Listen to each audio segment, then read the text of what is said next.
Comcast Sportsnet, part of the NBC Sports Group.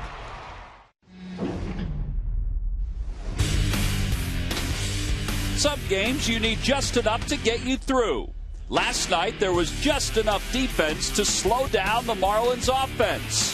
The Phillies bats had just enough pop to get the early lead. Mother Nature kindly gave us just enough time to get things restarted. Papelbon had just enough in his arm to go the extra mile for his manager. And in the end, there was just enough of the 6'6" John Mayberry to wrap up Game 1.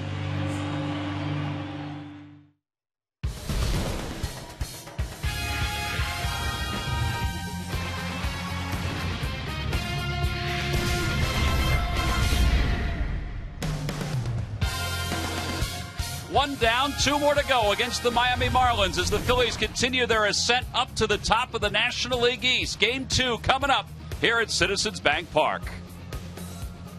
Hi, everybody. I'm Tom McCarthy, along with Chris Wheeler. A doozy of a game last night. In fact, everybody's still talking about the way the game began, the way the game stopped, and the way the game finished for the Phillies. Great reactions all the way around, particularly by Jonathan Papelbon, who really saved the day. Well, you put it, Tom, kind of like a three-act play here last night. There was all kinds of stuff going on in this baseball game, and Jonathan Papelbon was a huge, huge part of it. There were a lot of problems for the Phillies in the bullpen, and yeah, that's at 8th inning, not 9th. And here he comes, bases loaded. Infante swings at a pitch out of the zone, and he gets him out right there, and then a splitter called third strike. Ramirez didn't like it. He was incensed. Now, what do you do between innings? Because the adrenaline's gone out a little bit maybe. Well, he just sat there, concentrated, knew he still had to get 3 more outs for the Phillies to win the ball game, and for him to pick up that save, and he did just that. Came out in the 9th inning, got an out right there on a slider. Now he's going to pop up a hitter down the left field line. Juan Pierre comes on. 2 outs, but nothing would come easy in this game. A base hit after that, and then here's former Philly Greg Dobbs. This looks like a lot of trouble. John Mayberry turns every which way but loose, and look at that reaction from Jonathan Papelbon.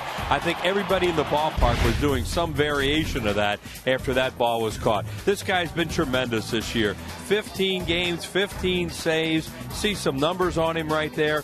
The last time he went to 2 innings was all the way back in 2009. Charlie Manuel does not want him to ever have to go 2 innings. In fact, what he did last night is something he does not want to have to do, maybe until later in the season, and even then he'd like to not have to do it, and we don't know if Papelbon's available today. Yeah, this is a certain milepost, though. We are a third of the way through the season officially once today's game is complete. And today's game will feature Cole Hamels, who is going for his 9th consecutive win.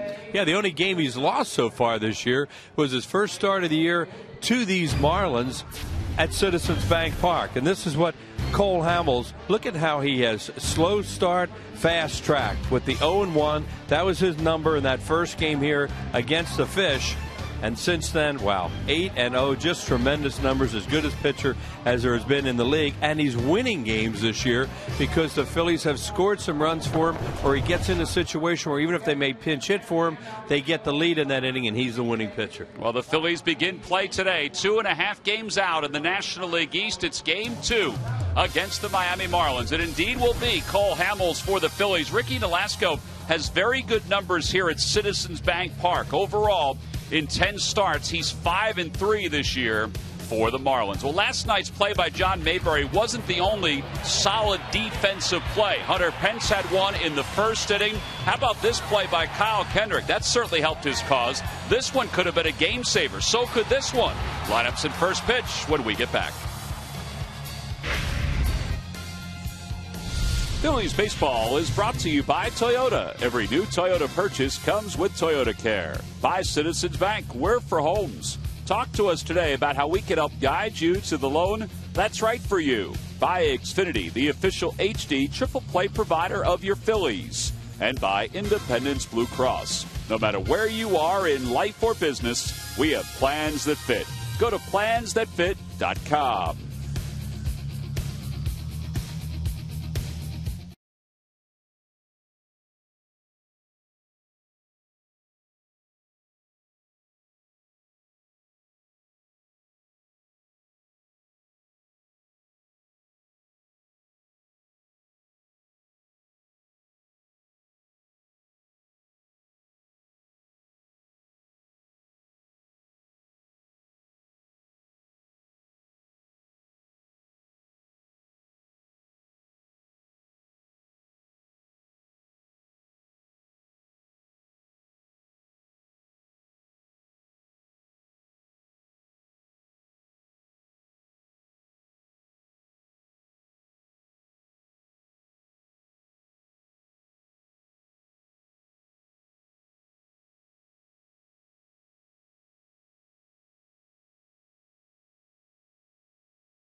coming up between the Phils and the Florida Marlins. In fact, everybody seems ready to go. Cole Hamels on the mound, Jose Reyes at the plate. And here's the first pitch of the day. And it's in there for a strike. We're underway. It's no balls and 1 strike.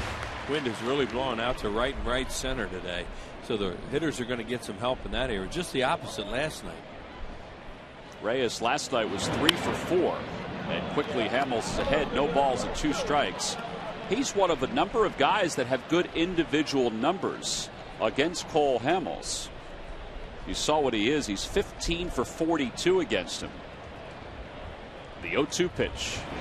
Change up, or I should say fastball, way upstairs, swung on and missed. I think I just anticipated change up there. Yeah, but he's so used to the way he pitches Reyes. They've seen each other so much, but he went cutter in for the second pitch and then upstairs with a fastball. Time now for the rest of the lineup, brought to you by Xfinity, your home for the most live sports. Ramirez is followed, or Infante's followed by Ramirez and Stanton, then Morrison, Ruggiano, Coghlan, Hayes, and Nolasco.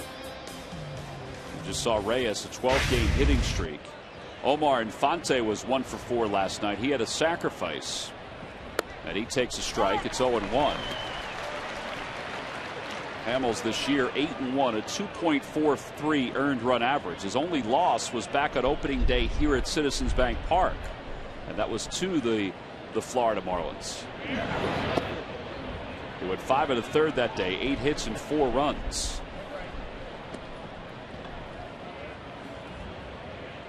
Here's our scouting report on Cole Hamels. Boy, his stuff has been really consistent. Tom just talking about how good he's been, winning 8 in a row. And you have to be pretty consistent with your stuff to win that many games.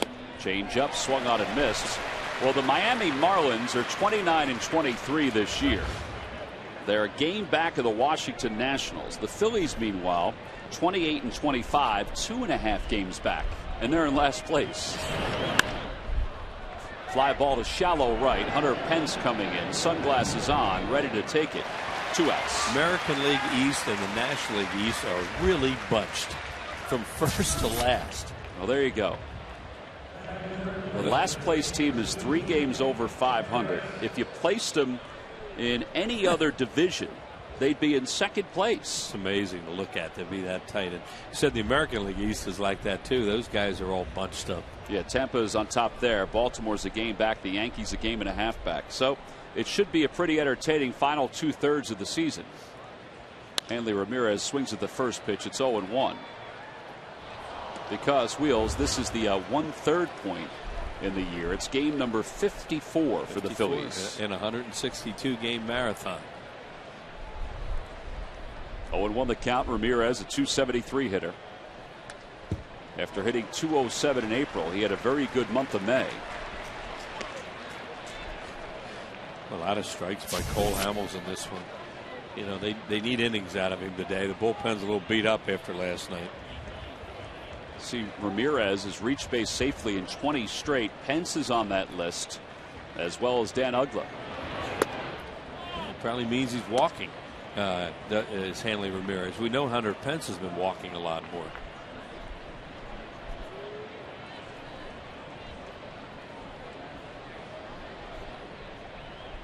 One ball, 2 strikes the count. Pence is ready and right, so is everybody else. And a pitch that just missed somewhere. That was a curveball that I guessed was high. That got everybody. Boy, the infielders all moved. Victorino, Shane in center. He flinched. Maybe it was outside. Yeah, that's what he called it. It was outside. It was close. Home plate umpire Paul Nart. Another chance for Hunter Pence. He didn't see it right away, but he's able to recover in plenty of time. A 1-2-3 first inning for Cole Hamels. He throws 12 pitches. Rather easy frame. On to the bottom of the first. Marlins nothing. Phillies coming up.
So he's pitched very well here. Paul Nart gets nailed with that baby. Someone hit it right in the groin. So he's going to take a few moments. Brett Hayes, the catcher, out to talk to Ricky Nolasco to give him some time. Dana DeMuth is the crew chief. He's out at second. Last night's home plate umpire Kerwin Danley's at third. He had that happen to him in the Sunday night game this week in Atlanta. He got felled by one of those nasty foul balls like that Kerwin Danley did, and he was on the ground for a while. We saw it in we were in an airplane. Or, I mean, we got in the hotel and saw it. That was oof. 3-2 the count to Pierre. Yeah, we were on the airplane. I was thinking we're back in the hotel. I didn't know if you got there faster than we did. Right. I knew I had seen that, and then saw the rest of the game in the hotel. Because Terry Francona had some funny lines about it once he realized Danley was okay. Pierre go here, 3-2. Sure. Well, he swings and misses so much he probably won't, but there he goes. He doesn't go, and the pitch is low. Ball 4, first and second with one out. Yeah, that's a tough situation to run in, because Pence does hit in the double plays, Tom. That's what you try and stay out of, but he swings and misses so much, he's out if he, if you run there. Well, the sounds of Chooch started as he was walking to the plate before Dan Baker, the public address announcer here at Citizens Bank Park, announced his name. There have been some other players walk to the plate in Philadelphia, and you'd hear that sound, but it wasn't Chooch. Right. It just sounded like it. Carlos is the leading hitter in the National League at .381. Double steal attempt. The throw to third by Hayes, not in time. Boy, Juan Pierre got a good jump, and Pence followed. Second and third with one out. The count is 0-1 to Ruiz. Yeah, Pierre knew something about Nolasco there, that he decided to do it on the first pitch. See, he goes immediately, got a great jump, steals third. Oh, those head first slides. I'm telling you. He almost slid right into the lap of Wad Samuel. Yeah, they're scary. No balls, one strike to count. Really so much better for guys to go feet first if they can. It's 0-2. I also talked to Juan about stealing third. I said Vince Coleman said he wished he got you earlier in your career and he could have told you to steal third more. And he just smiled as you see Ruiz's numbers. Well, the thing about stealing third base, and most of the guys that are effective at it, I'll tell you, they like to go on the first pitch before the guy starts thinking about it. And that's what he did. Runners lead off second and third. 0-2 the count to Ruiz. The infield is back. Phillies can get a run with a ground ball. Laid off. They may appeal. They do. No swing, says Doug Eddings. This guy has strikeout stuff in these situations, does Nolasco, because he has so many different pitches. Yeah, you get an easy run right here, right out of the chute, if you get a ground ball. And a base hit will get you 2.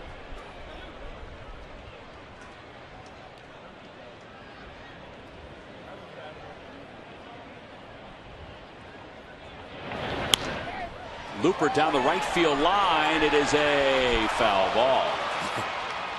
Kind of thought when you're hot, that might drop. He's so hot you think his parachutes are going to be fair. Well, that's going to be a heck of a pitch on him in too, after going away, and now you almost think he'll go back away.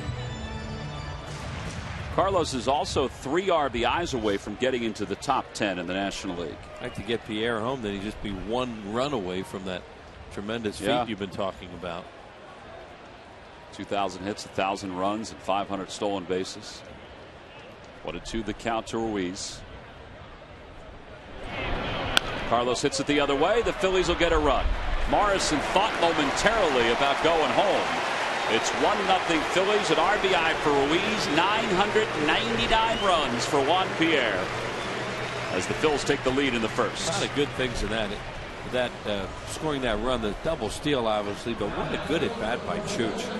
He threw him a nasty slider. We figured he'd go away after coming in with a pitch. He goes away, and look at him just drop the head on it and hit it the other way. And Pierre's going to score on that. He reads it immediately. No chance to come home with it and get it.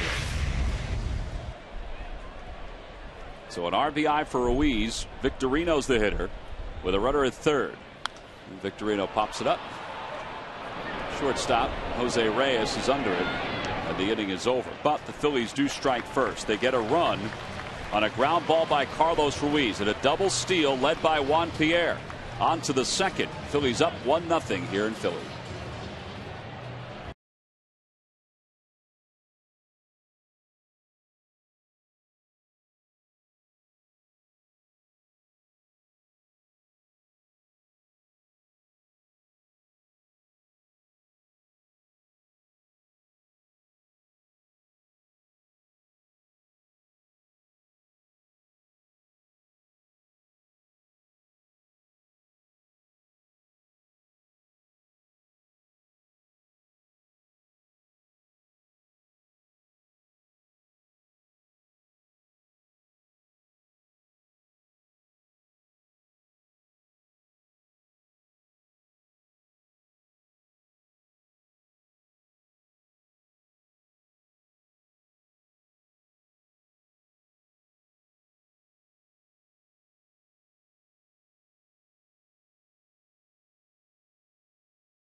The Soul take on Orlando. You can show your ticket stub and get $10 for a lower level ticket. This exclusive offer is only available for Phillies fans. The Soul against the Orlando Predators. Kickoff is at 7 o'clock tonight at the Wells Fargo Center.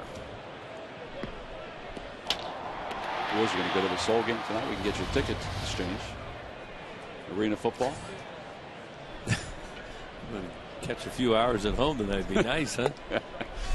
Giancarlo Stanton takes inside. It's 2 balls and no strikes to him. Stanton 303, 13 home runs, 40 runs batted in. His 40th RBI came last night. And he takes strike 1. Cole starting with a hook and a couple fastballs. Change up, be a real good pitch. Ruiz sets up inside. That one right at Pete Buchanan and Charlie.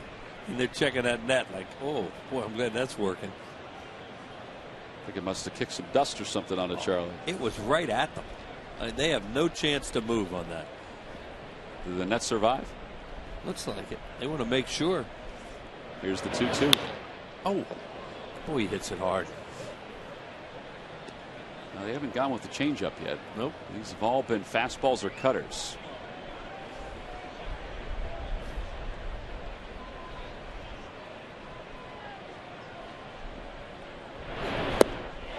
There's the changeup. Second strikeout for Hamels. 1 away here in the second. Logan Morrison's the batter. Last night, well, this was a disturbing scene. A pitch from Jose Contreras, and then he stumbled in pain.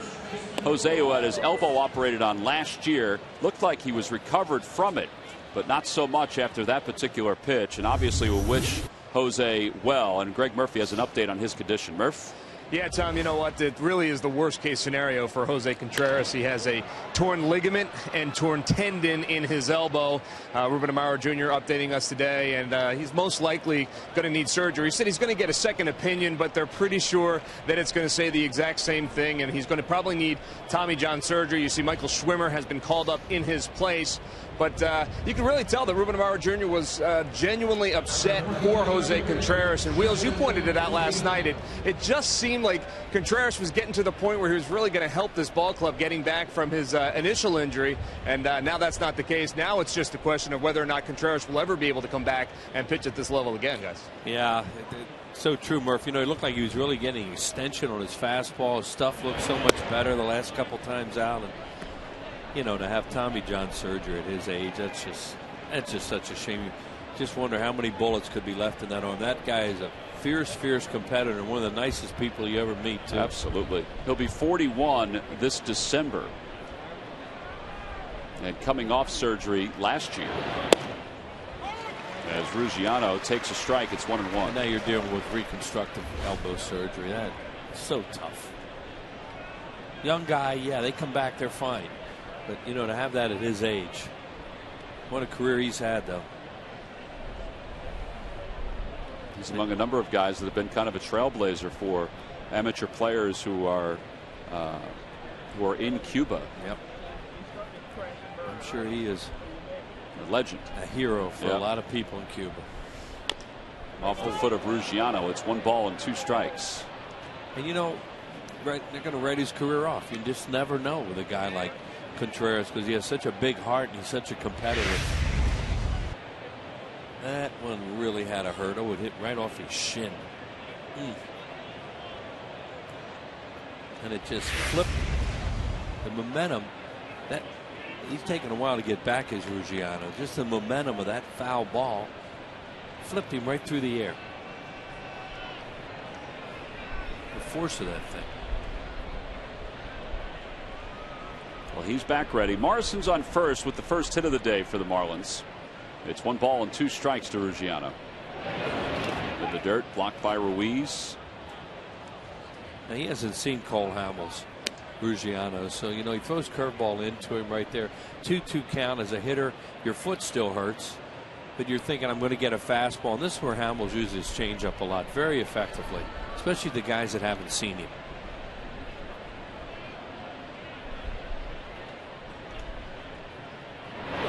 There it is.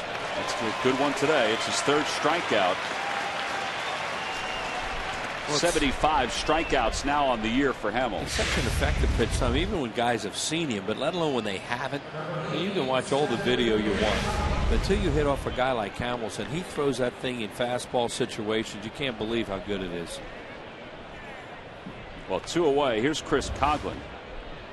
Coghlan has very good numbers for his career against Cole Hamels, but a lot of that occurred during his rookie season when he won the Rookie of the Year award. Hit a couple home runs off him.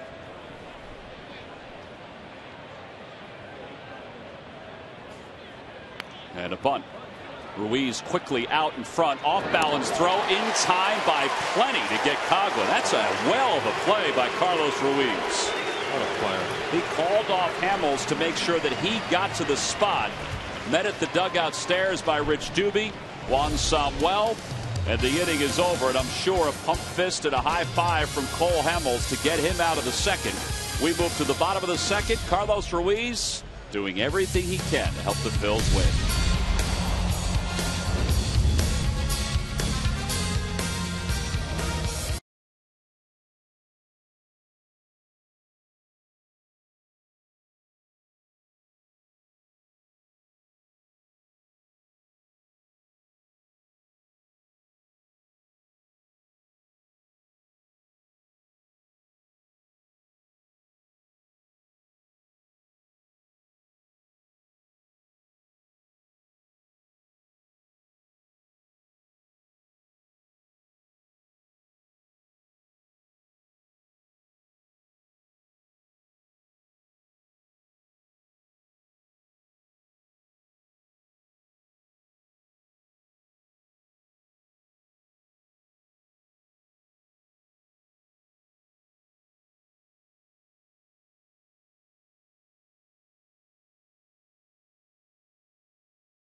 They're due up for the Phillies as they get set to face Ricky Nolasco.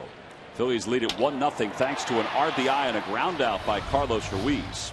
Wigginton's hit it in 4 straight games. There was some thought that Hector Luna might get the start at first base today, but Wigginton's been swinging a pretty good bat. Charlie wants to ride it as much as he can. 1 for 3 last night. Not many guys have good numbers against Nolasco.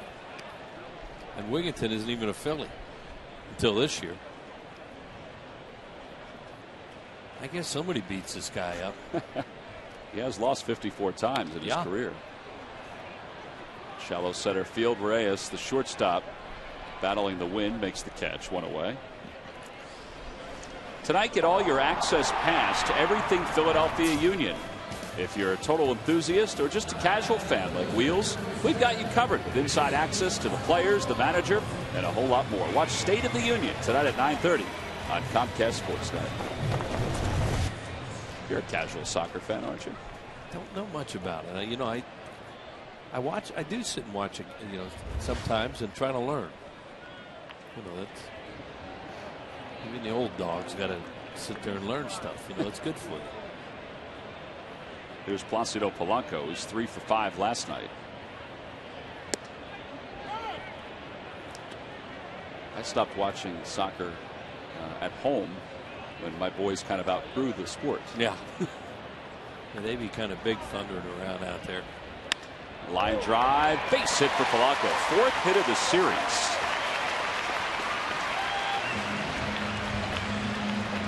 He's churning a little bit too. Well, and when you can bat him at that part of the order, you know, things have settled down a little bit for your offense, because he gives you a guy that can move the ball around at the bottom of the order. Placido Polanco got a fastball away, took it away, hit it right on the barrel and hard over Infante's head into right center field. You know, at the top of the order, it's nice having him up there too, but you know, he does hit it a double plays, and you know, put him down the bottom of the order, you can do some things with him. Freddie Galvis swings at the first pitch, and he's behind 0-1. Galvis is playing in his 55th game, which is tied for the most in the majors. I should say his 54th game. Yeah, and he had a really good month. He had a really good month of May for the Phillies. That's where he picked up his offense so much. 0-1 the count to Galvis. And he hooks that one. That's a fair ball down the right field line and hits the brick of the half wall.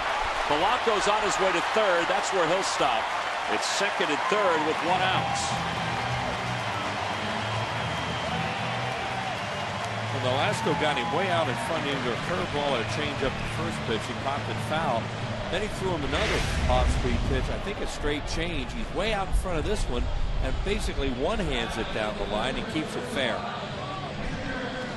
Polanco makes sure it's not a line drive. Caught over there by Morrison, and now he gets to third easily, and they'll probably play the infield inning. By the way, Freddie Galvis is safe at second base, safe and secure in New York life.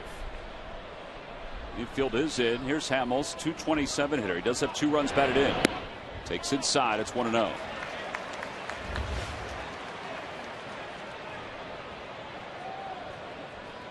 Hamels is a guy that can put the ball in the air and maybe get a sac fly here. You see the infield all the way in. They don't want to give up a cheap run to the pitcher here in the second. It's not going to get the run home. So 2 outs. And that's why you play the infield in there. You know, if you can get a weak ground ball like that, you don't want it to produce a run. That was a little humpback liner.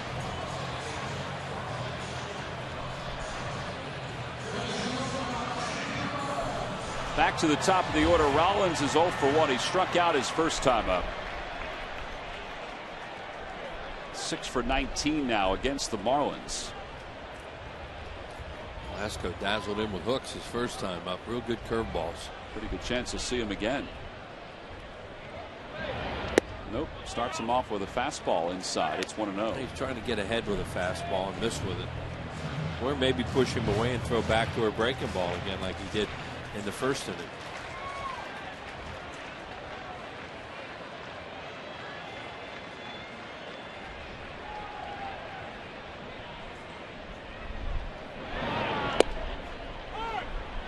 was again. He's got a real good curveball working to Jimmy. He took it that time. Polanco's at third. Galvis is at second. Phil's up 1-0 and in search for some more. Boy, that wind is really blowing out to right and right center for these left-handed hitters.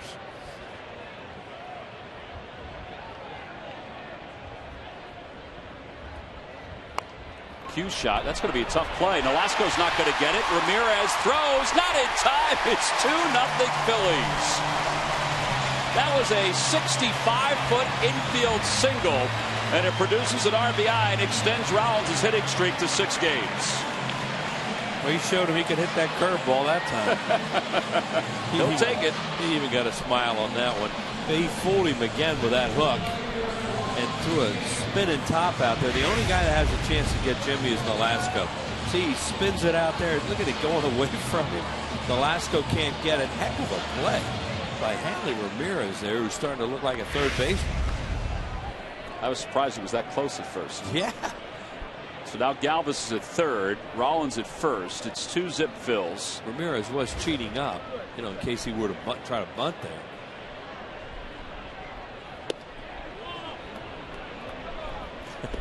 Freddie Galvis did the right thing over at third as Pierre showed bunt. He followed Ramirez down the line, the third baseman. Sure, go as far as he'll let you go.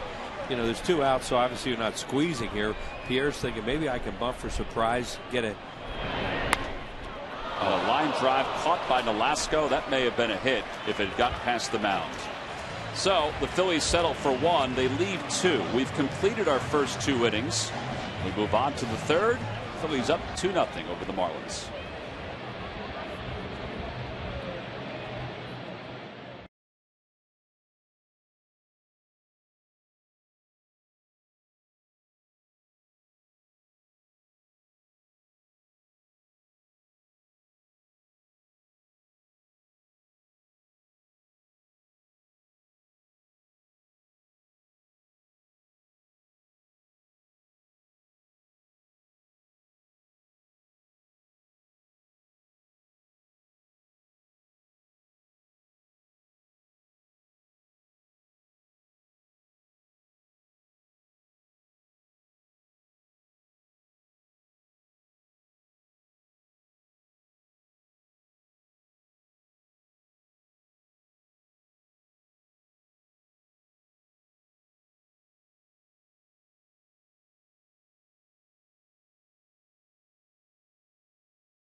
Phillies.com. Go to the fans section for all the information. Please submit your answer on the subject line. Here you go, Wheels.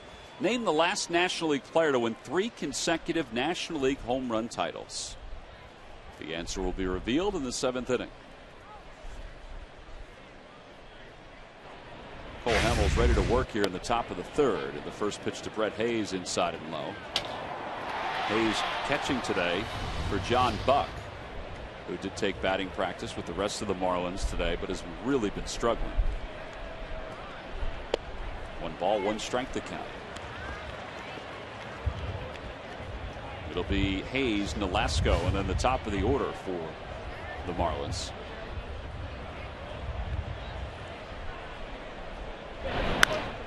To center field, the wind will keep this one in the vicinity of Victorino. Actually moves it over toward right center a little bit. You really have to crush it to get it out toward left field today, it looks like. Right, and that when that ball was hit, it looked like it went right over second base, and then the wind started to make it drift towards right center field. It's very pleasant here today, but pretty windy. 72 degrees, partly cloudy. Here's Nolasco. He's a 190 hitter. He has 4 hits and 21 official at-bats. And it's 0-1. Boy, he is a strike thrower today, isn't he? They need innings out of Cole Hamels today. You know, they really blew out that bullpen last night. Unfortunately, losing Contreras completely. 0-2 the count. Rich Doobie and Charlie Manuel have dealt with these kind of injuries before. I think they more felt bad for the individual after last night. Everybody really likes Jose Contreras personally. You can't help but like him when you're around him and admire what a competitor he has been throughout his career, and was doing it again last night and blew his elbow out. Probably coming off his strongest performance of the year, too. He was really good in New York the other night. Here's the 1-2 pitch. Swing and a miss. He blew it by him.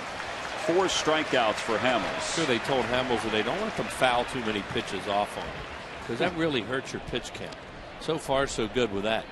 Well, this Monday, the Phillies will start a 4-game series with the Los Angeles Dodgers, who got beat up last night by the Colorado Rockies. Monday sold out, but Tuesday, which is a faith and family celebration, get a chance to listen to the beautiful sounds of local church choirs before and during the game. And then there's a night game on Wednesday, a day game on Thursday. Tickets are still available. Go to Phillies.com if you want to purchase your tickets. Dodgers have lost 5 straight. The Rockies have won 5 straight, and they're tied at 1 right now in Colorado in a very early kind of game in Denver. Reyes has got to see if everything's still connected after that swing. He threw him a changeup. You talk about corkscrewing. Came back with a curveball at the next pitch.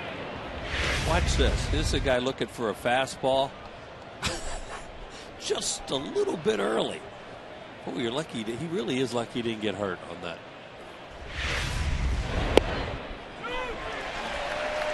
No, he says. I thought yes. It's not a strike.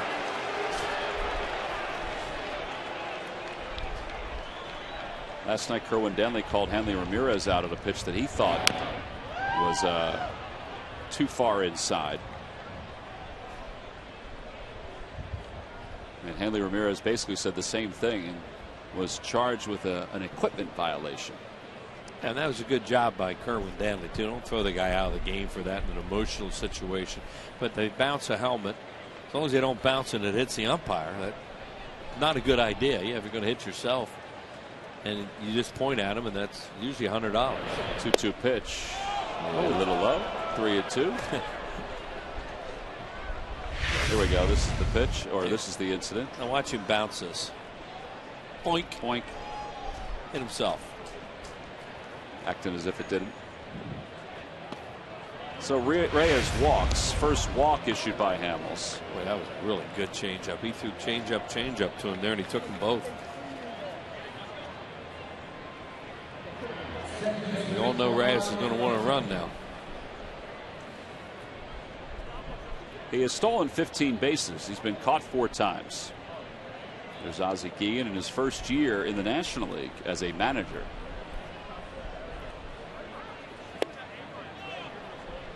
A one-way lead there for Reyes, who's headed back to first and Cole delivered the pitch.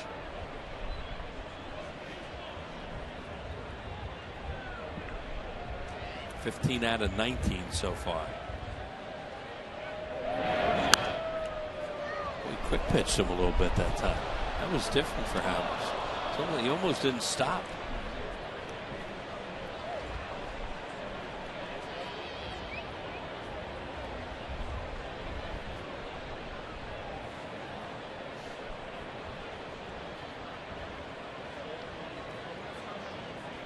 Amazing that he took that one-way lead, considering that he's seen him so often. Yeah. And whatever he did, well, he's doing something different, because that pitch I just mentioned, he quick pitched him. And normally Hamels doesn't do that. You know, he usually comes pretty well set and waits and then comes home. And that time he kind of came down, boom, and delivered to home plate and really froze Reyes again. 1-1 the count, another throw over. See, that's more conventional for Hamels to come set like he does up high. So he's trying some different looks for Reyes, it looks like. See, the stolen base leader since 2006. Pierre just took the lead on that steal of third. Oh, they got Reyes. Wigginton, though, anticipated If he was back on the bag, he would have tagged him, but he was trying to cheat to make sure he got a good throw to second. Yeah, he thought he was gone. He was, and then they. Oh yeah, Reyes saw it in time. See right here, as Tom says, Wigginton sees Reyes start to break. He doesn't see him come back. It's too late. Then he'd always come forward to try and get that angle to throw him out at second. Good little cat and mouse game going on here right now. Got him to go back. The ball is flagged down by Polanco, and the side is retired. Nice play by Polly over third. No runs, no hits. One man left for the Marlins.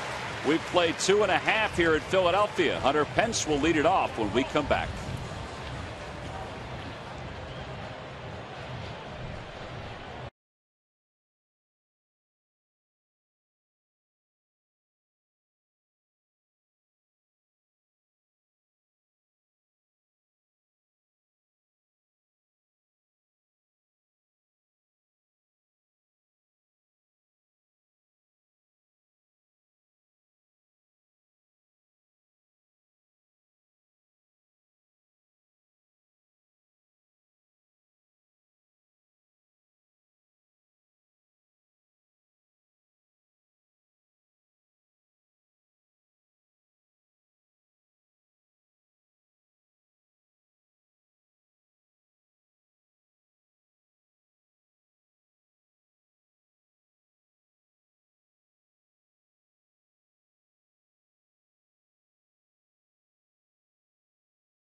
Acura Advance by Xfinity, the official HD triple play provider of your Phillies.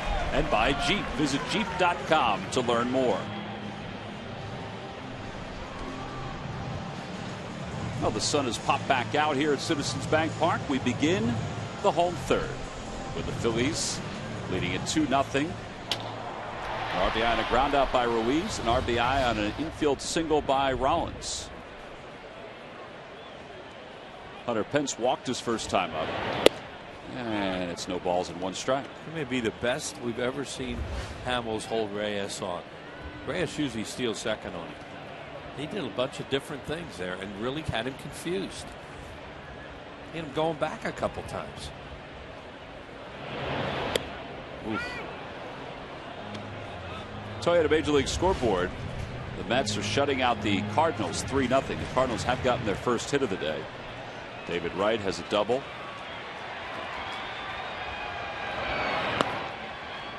So no back-to-back no-hitters today. Wheels. R.A. Dickey was hoping to pick up right where Johan Santana left off. 1-2 the count to Pence. And only one pitcher in baseball history's pitched back-to-back no-hitters. Every time a guy throws, we think, well, could it ever happen again? And that's one of those records you wonder if it will ever be equal. And Johnny Vandermeer was not a Hall of Fame pitcher. Nope. But he did pitch back-to-back no-hitters. Bench launches one deep to right field. Stanton's going back. The wind's got it. A home run for Hunter Pence. And it's 3-0 Phillies.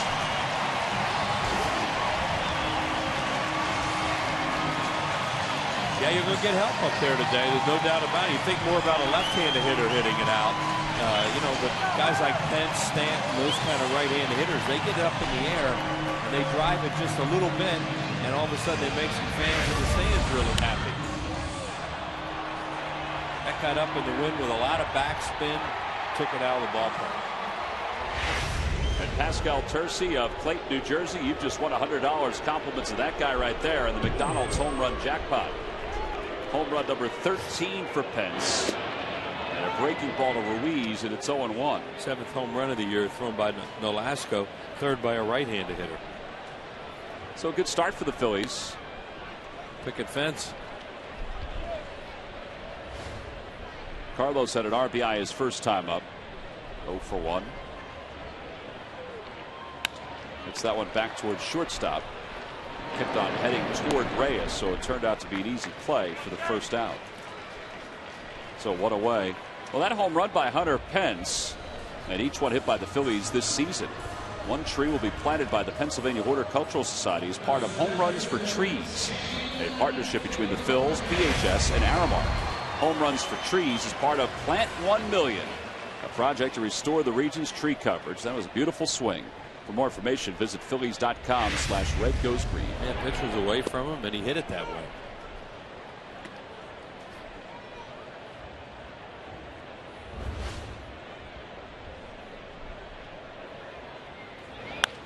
Victorino turns and fires one foul. It's 0-2. Did she catch it? I don't know if she did. That's some catch. Sure is. Especially with the beverage in one hand. I would have said, get out of your way, honey. Oh, man. That was a bullet.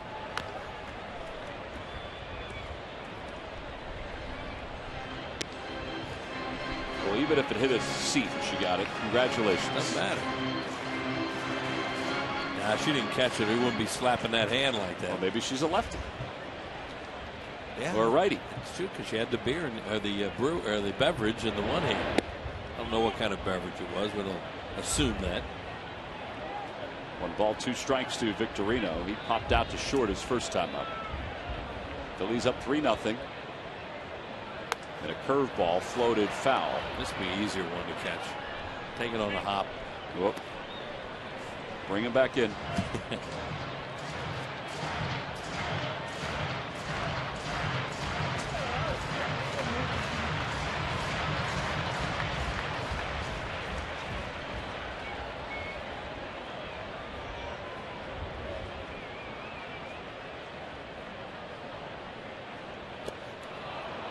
He's down on strikes.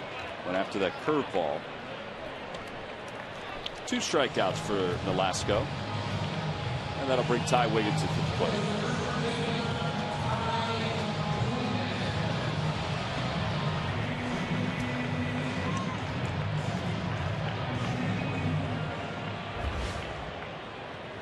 Wiggins was fooled his first time up. Popped out to short.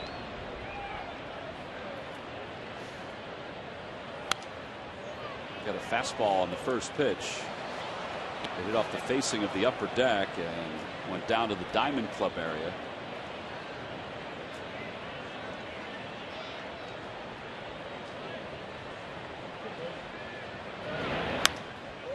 Down the right field line. That area's been pretty busy today. And Nolasco's pitching away so much to the right-handed batters. A lot of foul balls there, and the left-handed hitters so much off-speed stuff. They're hooking a lot of stuff down that way. As a result, real busy.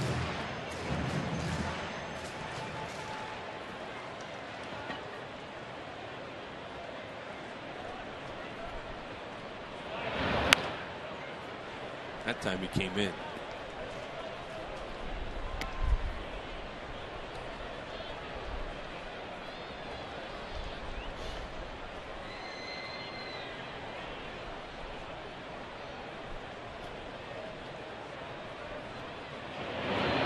Got him.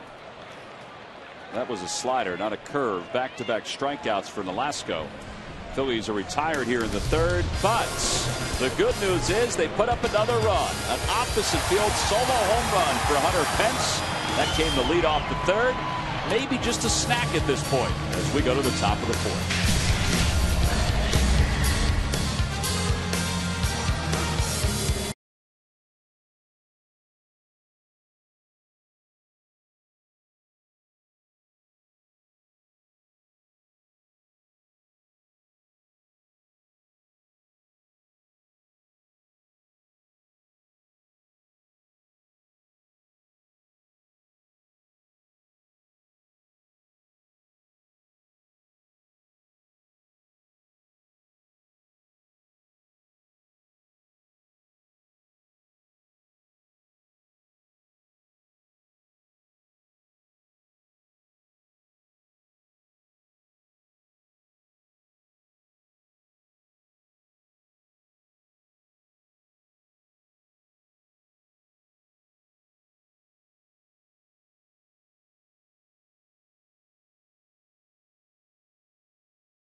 iPad, Android, BlackBerry, and Windows Mobile. Get live audio, pitch tracking, video highlights. Text at-bat to 31826 or visit Phillies.com for more details. Hanley Ramirez sends the first pitch deep to left center field. It's a bullet, and it's gone. Right into the first row, although Shane Victorino saying the fan reached over the railing to make the catch. And right now it's a solo home run for Hanley Ramirez that makes it a 3-1 ball game. But we'll see if they're going to check that or not. Victorino immediately said something, and here comes Charlie Manuel. Yeah, well, that's his cue. Once Victorino says something, he will be able to come out. Dana, though, I didn't think got out there far enough to be able to actually see whether or not the fan interfered or not. Yeah, now the umpires are going to confer. Dana DeMuth is calling Charlie out. Let's look at the replay. The person's reaching. He's leaning, but I don't know from that angle. And this may be a better angle for us. Well, he's really reaching. He's really leaning. It's going to be tough to overturn it. That could have hit the top of the fence, honestly. You know what? That's going to be the interpretation of the umpires to see whether or not, if anybody got a clear look at it.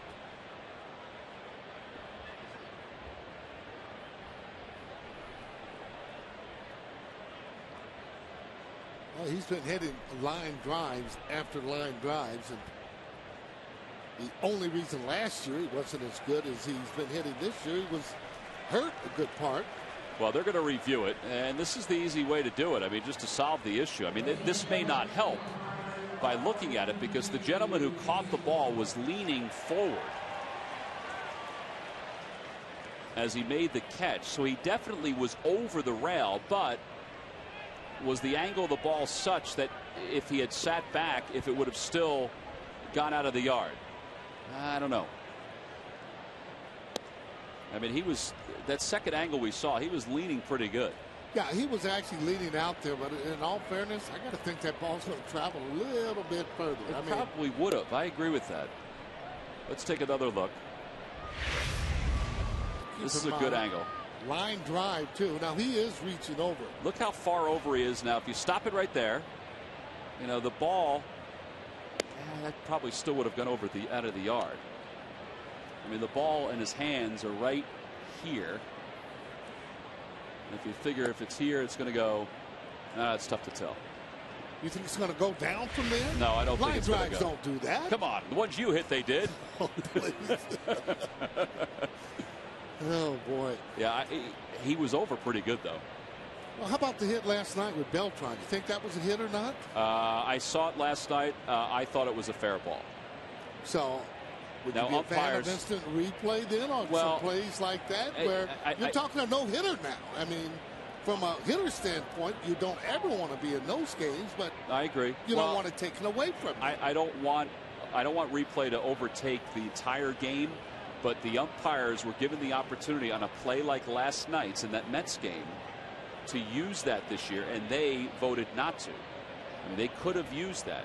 Well, they were going to expand it a little bit. The more scrutiny that you have, I mean, the more difficult to umpire. There's some umpires, they don't like some of the cameras, especially the one that's over view. They feel that it's not fair, and it puts pressure on them to call balls and strikes. Yeah, I think this one, I don't think there's enough evidence to say whether it would have hit the fence and stayed in play. I think they're going to keep this a home run. So, exactly. So, in other words, I mean, you have to really know that ball's not going out of the ballpark to turn it over.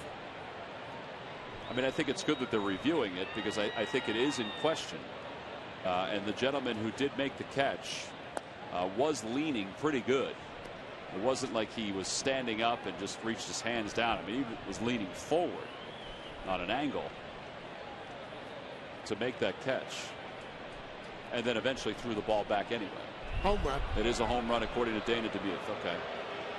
So Hanley Ramirez is credited with his 9th home run, and it's a 3-1 ball game. 8th home run allowed by Cole. So you watch the spotlight. That's where the ball is, and the catch was made there. It's still hard to tell because of the way he's leaning out. But stuck with his decision. Mike Stanton's the batter, and he takes inside. It's 1-0. All right, now, if they had ruled that a double, Ozzie Guillen can't argue it. Once the ruling is made on replay, that's it. You can't argue it or you'll be ejected. That's why you didn't see any continued conversation from Charlie Manuel after the call was made by Dana DeMuth. Here's the 2-0 pitch to Stanton. There's a strike. It's 2-1. Stanton struck out his first time up.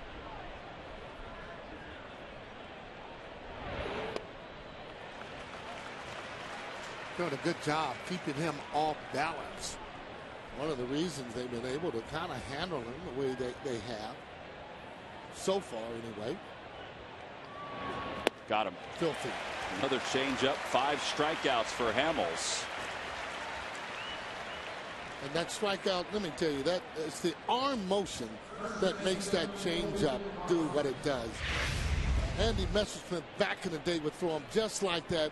Now the arm motion, you're looking at that as if it's going to be a fastball.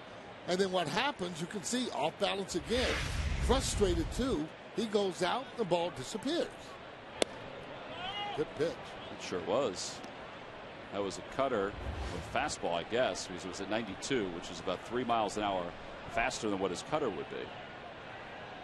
1 ball, no strikes to Logan Morrison. He singled his first time up. 2-0.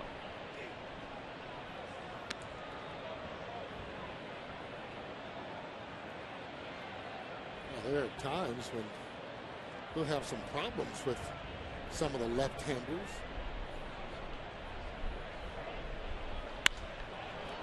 Second base hit for Morrison.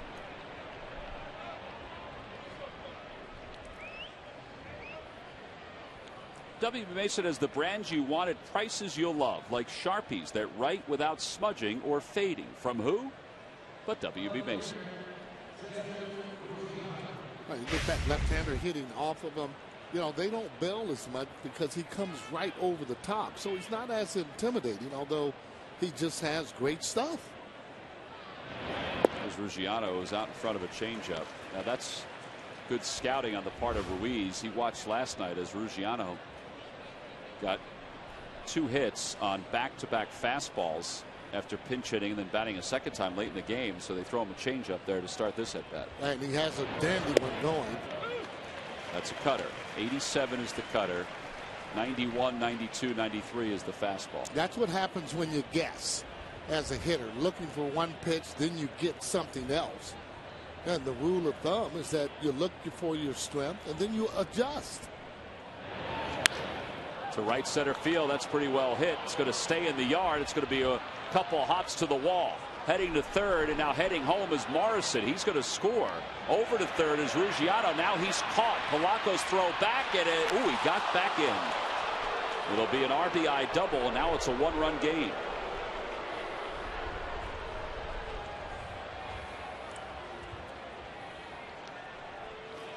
Just too good of a pitch there for me with 2 strikes on him. As Rich Doobie's going out. You want to try and control this damage now. You know, we've talked about that before. You get early strikes. He has 2 strikes. And then he throws him something out over the zone and goes into right center.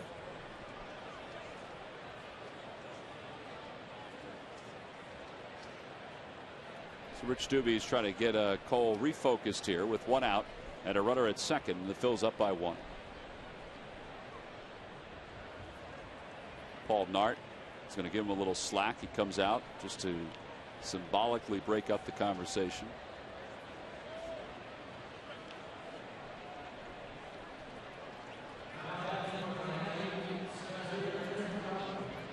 Chris Coughlin tried to bunt his way on his first time up.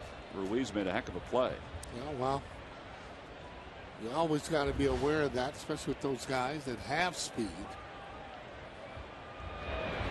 Outside, 1-0. This is big to keep them right where they are, right here.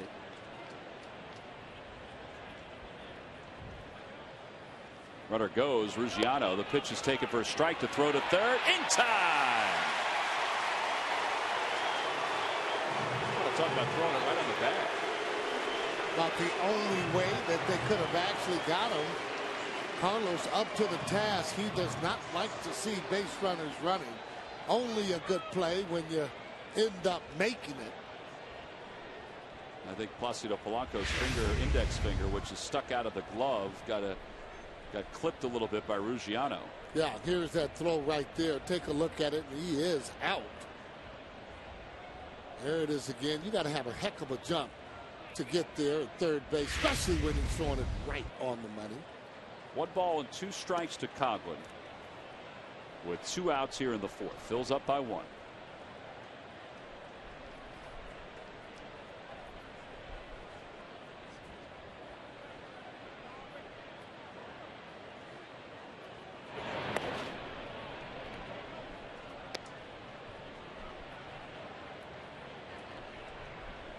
Got a pretty good change up there. Needs to be able on that lefty, be able to get that curveball.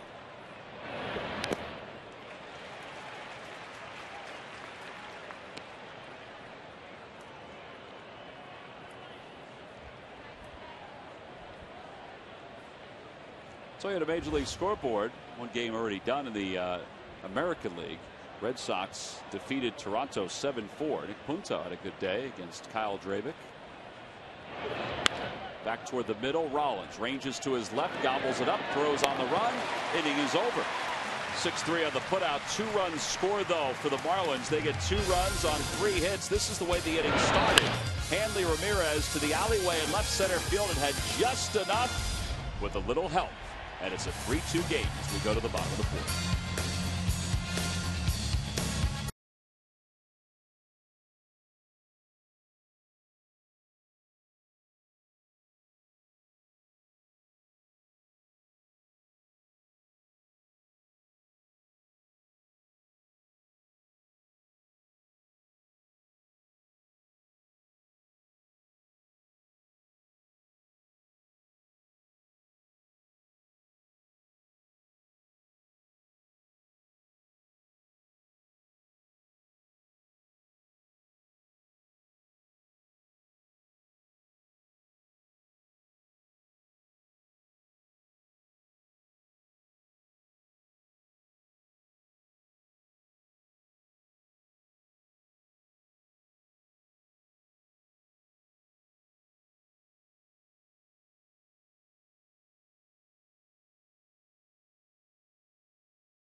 Right now for great deals. Only a Honda is a Honda.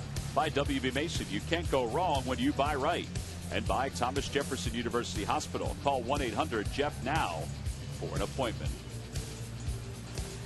Ramirez happened to be looking up at Mr. Juan Samuel on those Jerry curls.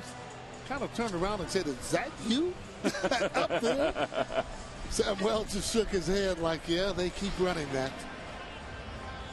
Well, he opened it up for himself, Sarge. He opened up on his past. Boy, I tell you, that Jerry curl was just no joke. And I remember his vividly when he was a player. I mean, it was, for that time, though, I mean, he wasn't the only one that had it. Isn't that the truth? Here's Placido Polanco. We start off the 4th for the Phils. Takes a curve for strike 1. Well, they got a brand new game. It's 3-2. Phillies on top by 1. Polanco singled and scored in the 2nd. Phils have put up single runs in each of the first 3 innings.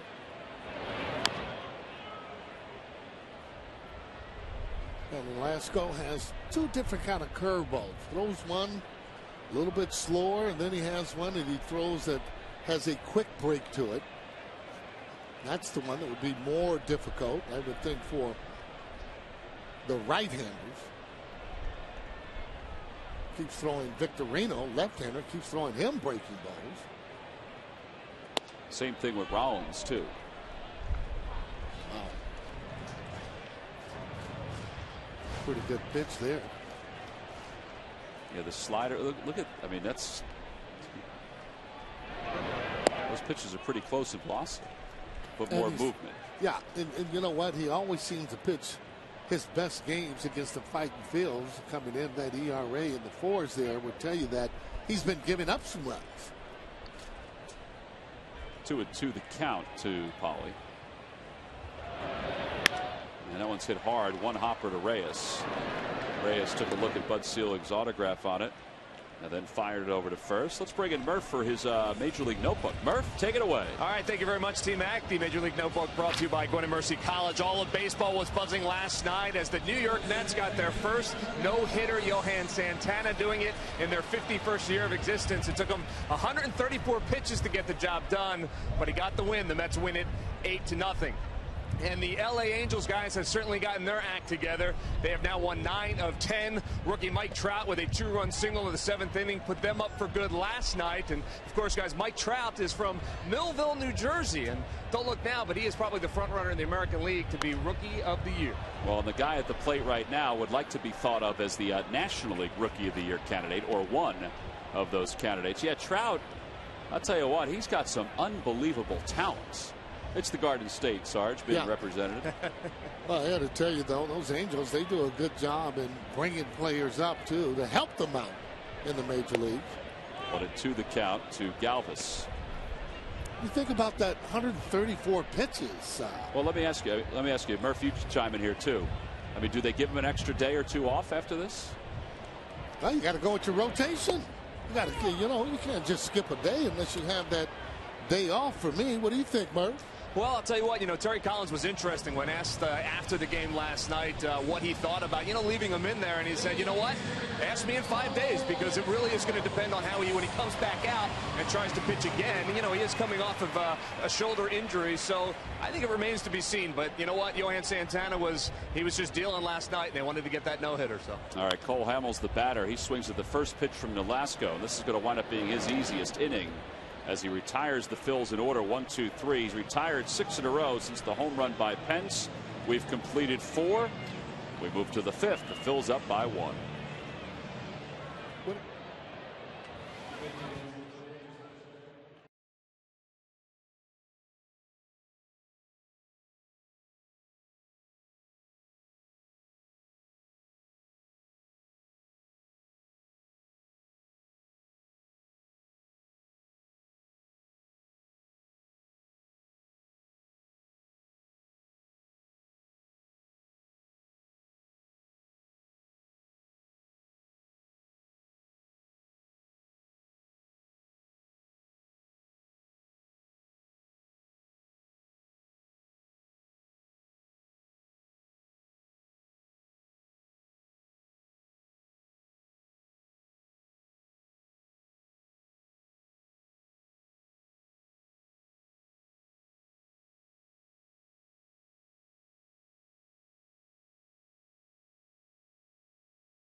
Wheels for 125 miles and to take on the infamous Manayunk Wall. Watch all the highlights from the 28th International Cycling Championships Sunday night at 6:30 on Comcast Sportsnet. Doing a little editing there, huh? It's kind of throwing me off a little bit. They were putting the pronunciations of Manayunk and Wall in. Sure. It's okay. Kind of threw me off. Same one you read yesterday, though, right? It is. Yeah, okay. All of a sudden, I thought for all these years, for these 43 years, that I was pronouncing it wrong. Brett Hayes leads it off for the Marlins, and it's no balls and 2 strikes.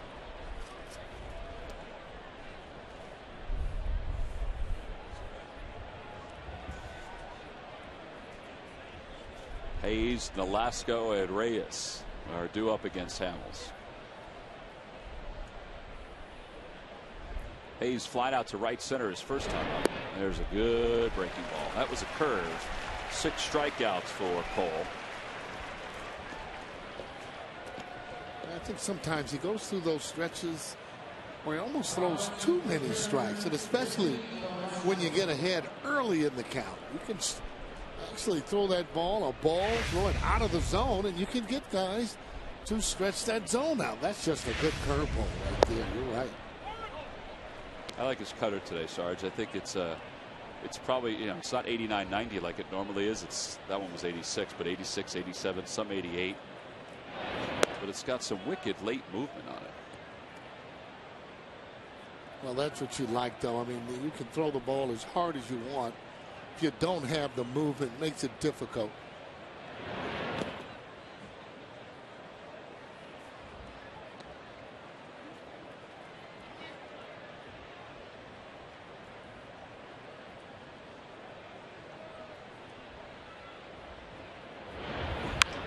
To right center field for Nolasco. Pence will wait for it to slice back to him. There are 2 outs. With summer comes the critical need for blood donations, so the Phillies are teaming up once again with the American Red Cross to host a blood drive Friday, June 15th from 8 until 1 here at the ballpark. All presenting blood donors will receive a special edition red rally towel, and one lucky donor will be randomly selected to throw a ceremonial first pitch at an upcoming Phillies game. Go to redcrossblood.org/PennJersey for information on the upcoming event. Reyes is 0 for 1 with a walk, and he takes a curve for a strike. It's 0-1. Did you talk to Ozzie Guillen about Reyes and the addition of him this year? Well, he likes him. No problem with him going over to shortstop. And for Ramirez, and Ozzie has a way. Oh, nice pick. Ozzie has a way of being able to get the best ability out of players that you would think might have problems with. Carlos Zambrano, who's pitching tomorrow, one of those guys. The 0-2 outside, 1-2. But he likes the energy that he brings daily. And he's the type of guy that can beat you, like Ozzie says, defensively. He can beat you with his legs, being able to steal a base or being able to score from a ball that'd be hit in the gap. Over to third. Polanco backs up on it. Doesn't take the same kind of hop that he expected, but he still was able to throw across the diamond to get the final out. So Cole was settled back in here in the 5th. We go to the bottom of the 5th, and the top of the order is due up for the Phillies.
and the Rockies will begin a 3-game series. The 19th is Irish Heritage Night. Get your tickets now by going to Phillies.com. Rockies are trailing the Dodgers 3-1, but Colorado has won 5 straight games, even though Troy Tulowitzki has been put on the disabled list. Rollins lifts the first pitch to center. Chris Coghlan comes in, and he makes the catch, so 1 away. You know, Wheels brought this up before, Sarge, about the National League, American League, about all these teams that are in these streaks right now. You know, Dodgers have lost 5 straight. Rockies have won 5 straight. Baltimore's lost 6 straight. I mean, the list goes on and on. Chicago, the White Sox have won 9 straight. Well, I mean, I guess it's just the ebb and flow of the season. Well, that's gonna happen that way. And you'll look at guys that might be leading the league right now, and like Pete Rose would say, that cream usually kind of goes to the top, and it'll settle right down where guys are supposed to be. You're not going to be hitting 380, and all of a sudden, through your career, you've been a 260 hitter. Well, Juan Pierre has 2 hits today, so he's aboard with 1 out.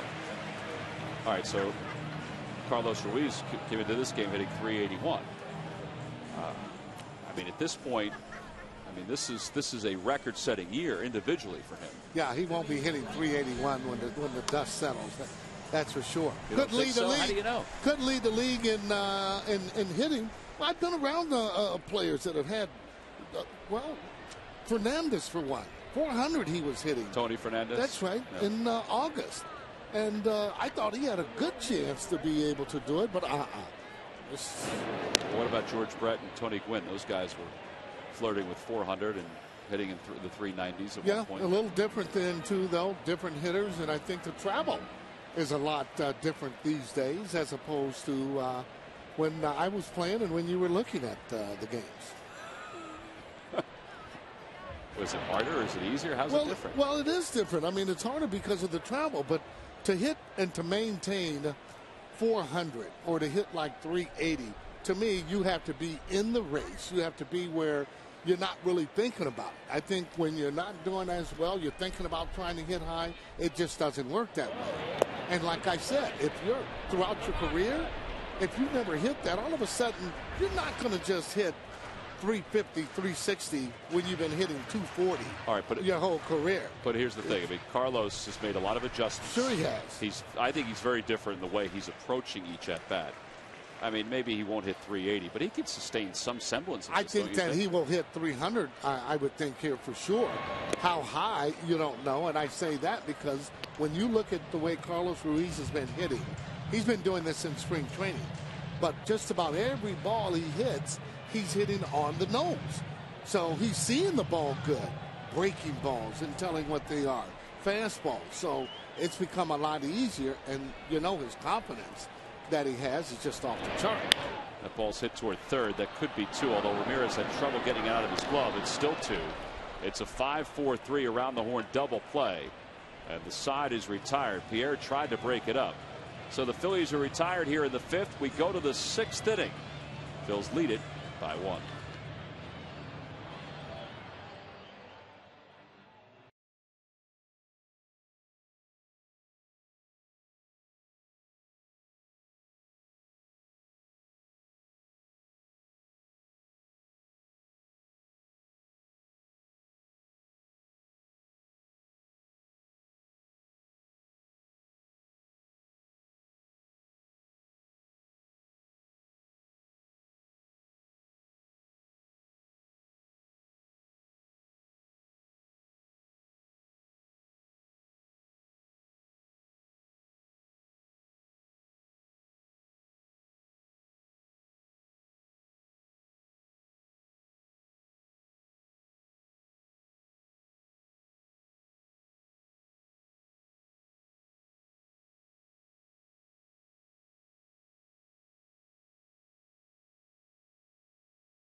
You need him in a pinch. Carlos has delivered at the plate for the Phillies in so many ways this season. The best hitting catcher in the National League added to his 2012 resume even when he wasn't in the starting lineup. You can try and run him over, but nothing should keep Chooch from his first All-Star appearance. And it's brought to you by Independence Blue Cross.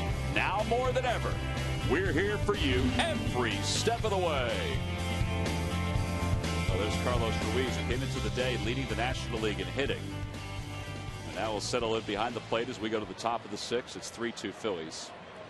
All right, Sarge, I want you to expand on why you think it was easier. Sure. It's easier now, or easier when you played compared to now, travel-wise. Because I'm surprised that you said that. Well, I mean, it's simple.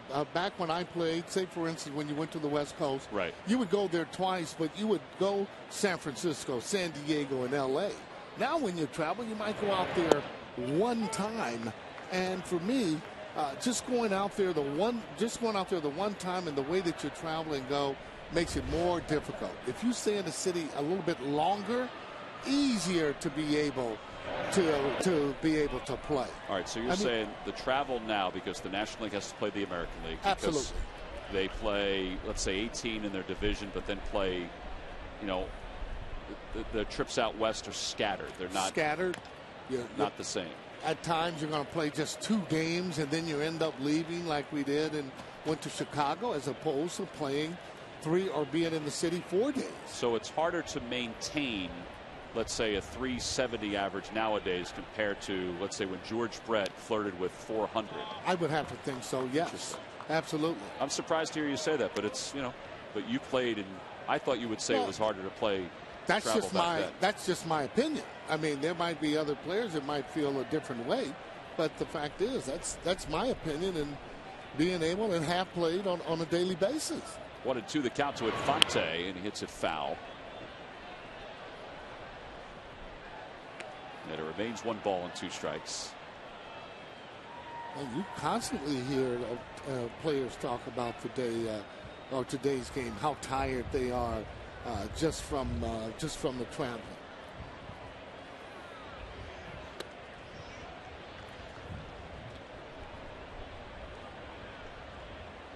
And that's right. Everybody has to do the same thing. I mean, everybody's traveling about the same amount. 2-2 pitch to Infante.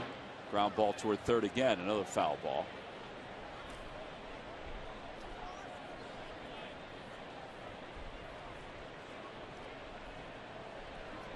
That foul ball interrupted that guy's photo.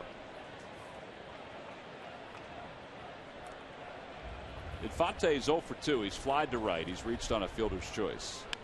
Back toward the middle. It might be a tough play. Barehanded, or the attempt by Rollins, and Infante will be safe. That'll be an infield single. That was an 8-pitch at bat.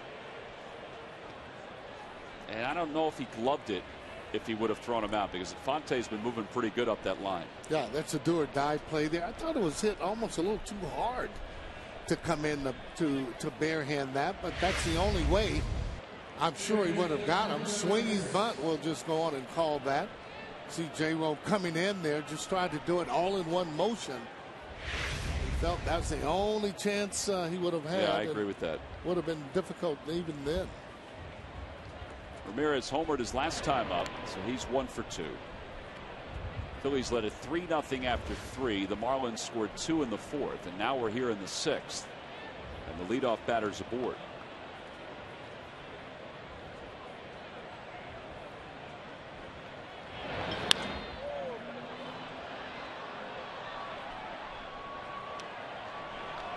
That was a heck of a shot into the upper deck. Yeah, he's looking in all the way.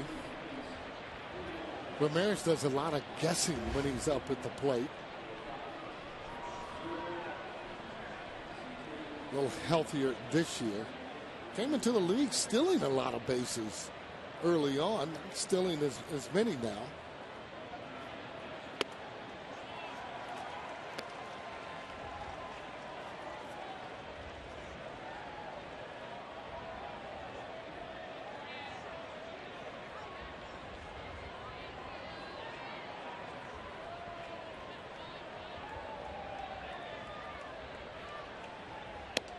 On the outside corner, it's 1-2.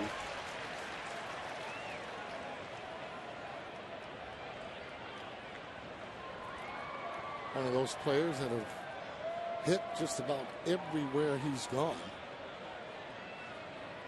A lot of confidence. Cole tried to throw a changeup inside corner, and it just missed. It's 2-2. Marlins got Hanley Ramirez from the Red Sox when they sent Josh Beckett and Mike Lowell to Boston some years ago. It's even 2-2. To left field. Pierre's going back toward the warning track to the wall, and Ramirez has his second home run of the day. It's a 2-run shot, and the Marlins have taken a 4-3 lead. Wow. That's 10 home runs now for Ramirez, 36 runs batted in.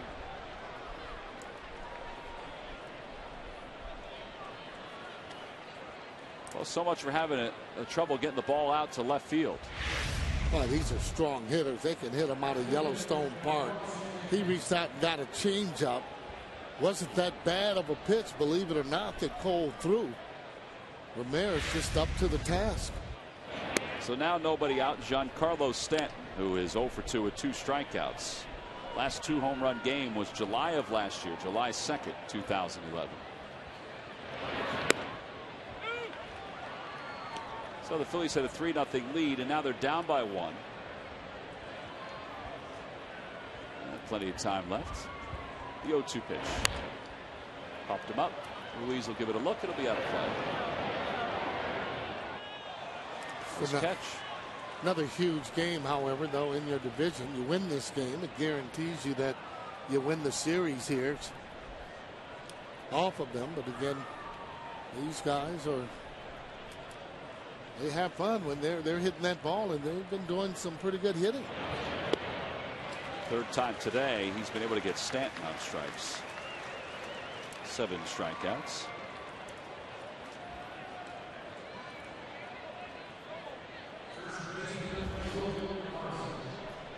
Last 2 starts, Cole has allowed 4 homers, including the 2 today. He's been really good this year, though, and his whole demeanor, his whole, just the way he goes out about his job has just been great this year. How about yesterday? He and his wife Heidi, as part of the Hamels Foundation, once again stepped up big for the school systems here in Philadelphia. They donated $300,000 to the Baird Elementary School. The Hamels Foundation did, for a new state-of-the-art playground. They've now donated over $600,000 in Philadelphia. Yeah, you know, all these guys too, Tom, they do a great job of giving back to the community. And especially, though, I mean, Cole, I mean, they all do. I mean, they support each other, which is huge. Well, his foundation, the Hamels Foundation, has now donated $1.8 million worldwide. 0-2 the count. Inside, 1-2. I talked to him yesterday about it. He said, you know, he grew up in San Diego.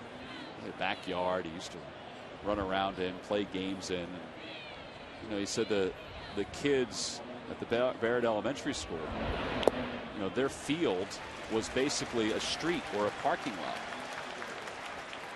So he said it feels good to be able to help out.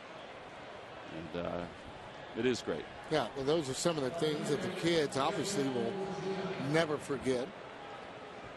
To be able to have somewhere where you can go and play different games, it means quite a bit. Ruggiano shows bunt, takes a curve low, and it's 1-0.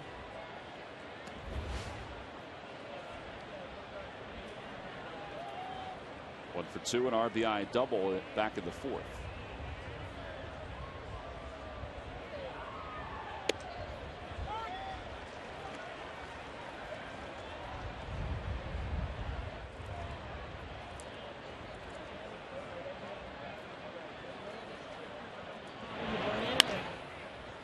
Rollins, cleaner hop this time. Plenty of time to throw out Ruggiano. The side is retired, but the damage is done. The 12th career multi-home run game for Hanley Ramirez.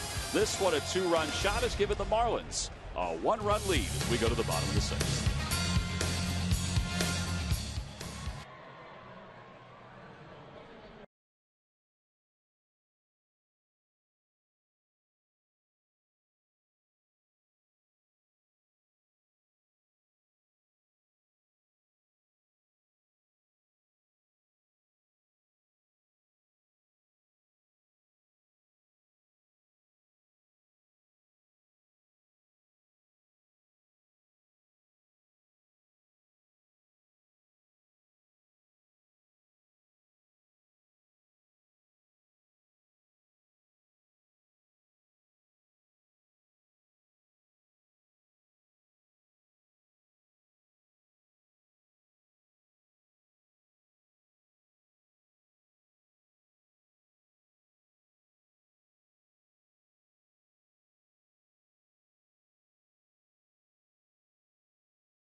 Dealer. Visit ChevyDealer.com. Buy McDonald's. Now at McDonald's, any size soft drink or sweet tea is just $1. And buy Nissan's National 10 event for a limited time. Gets bonus cash on Altima and Rogue. Visit ChooseNissan.com or your local dealer today. 4, 5, and 6 due up as we head to the bottom of the 6th. The Phils trail it by 1. And they'll have to come from behind against Ricky Nolasco, who's thrown just 65 pitches through 5, including 6 pitches in that 5th. And he delivers a breaking ball outside to start the at-bat for Ruiz. Well, they've had some pretty good at-bats against them. They've already proven they can score. Just need to put something together. Off the end of the bat and backing up on it, Conklin.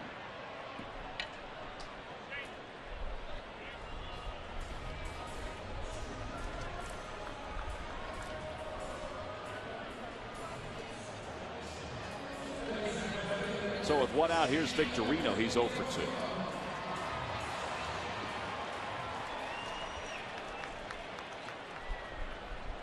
Victorino had the cortisone shot in his right hands yesterday morning.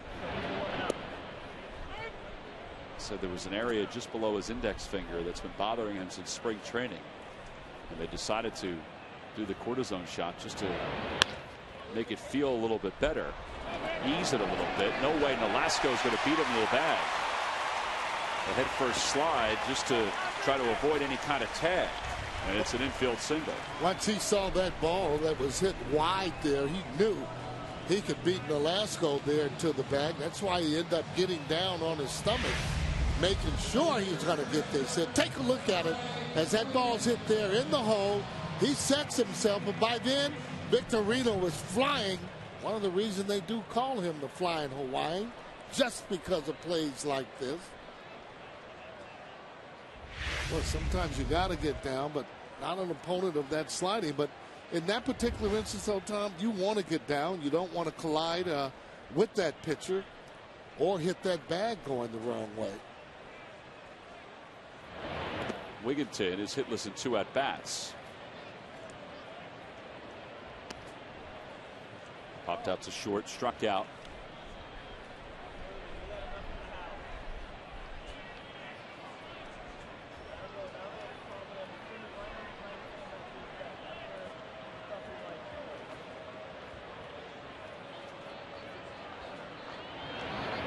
Hit hard toward third.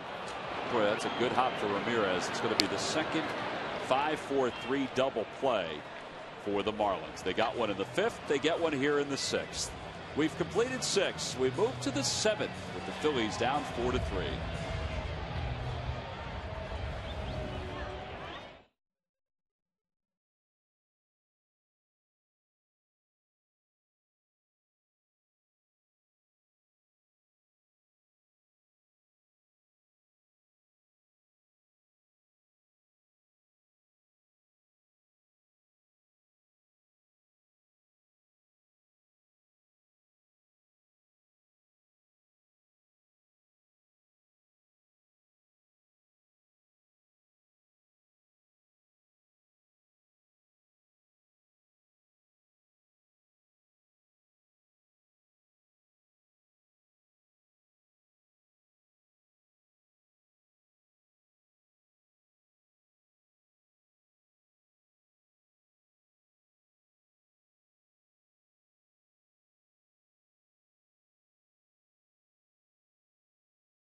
Well, as we start the top of the 7th inning, the Phillies are down by 1. They led it 3-0 at one point.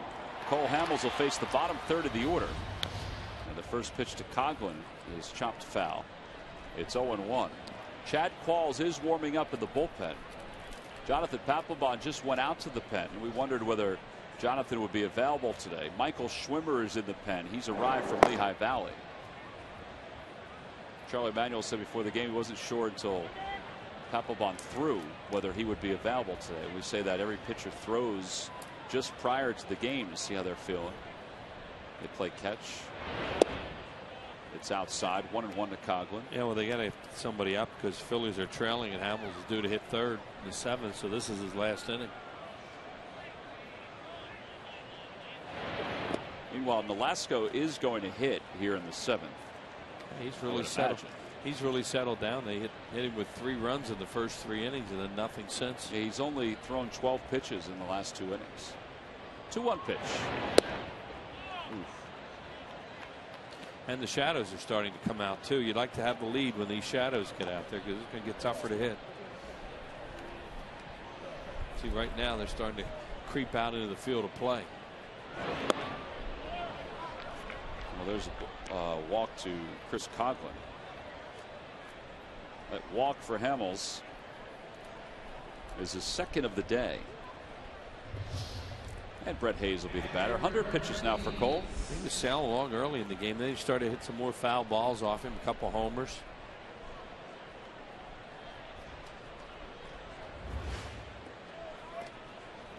Hayes fly to center, more right center, then struck out in the 5th.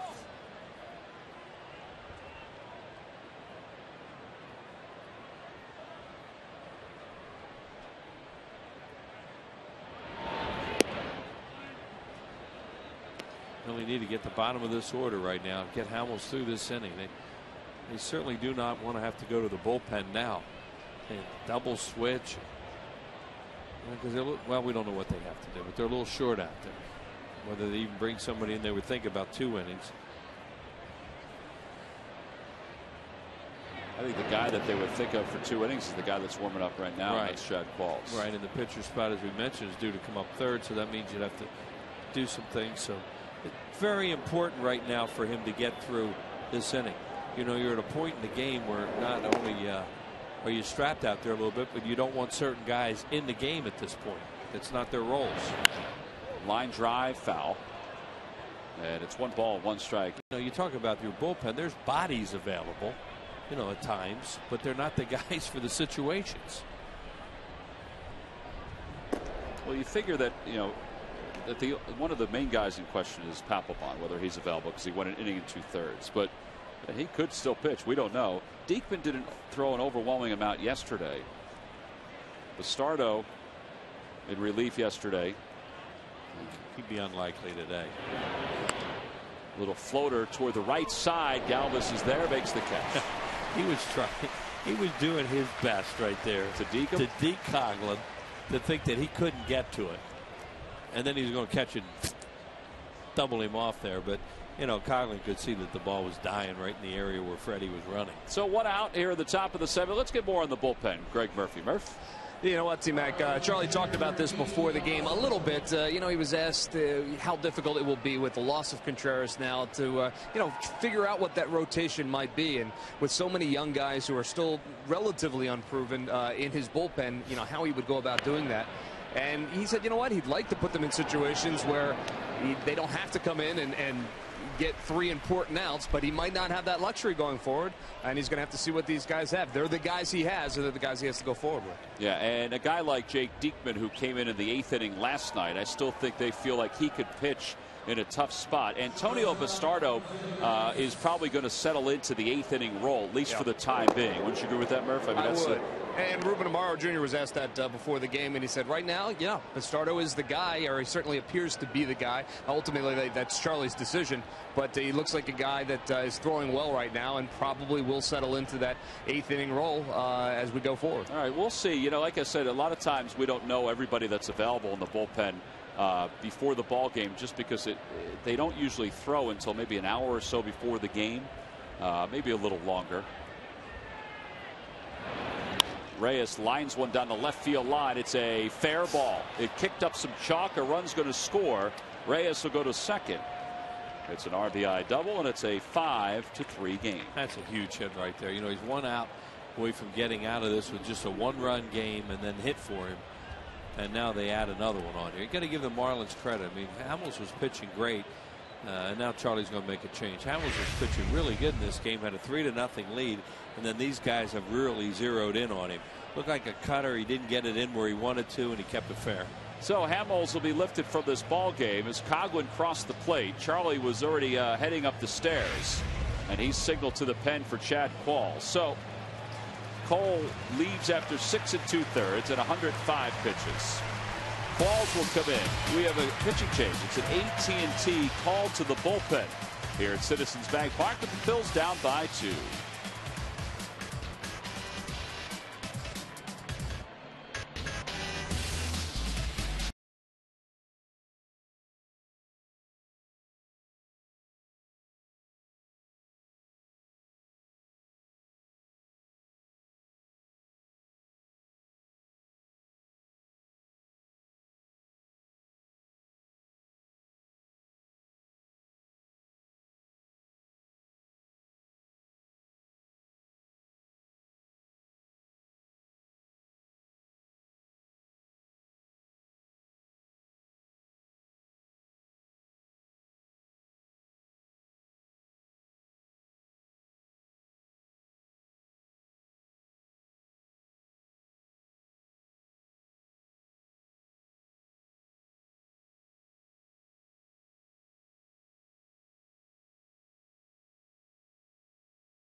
Outs, runner at second. Marlins on top 5-3. Chad Qualls will take over for Cole Hamels. Chad will bat at the 9 spot.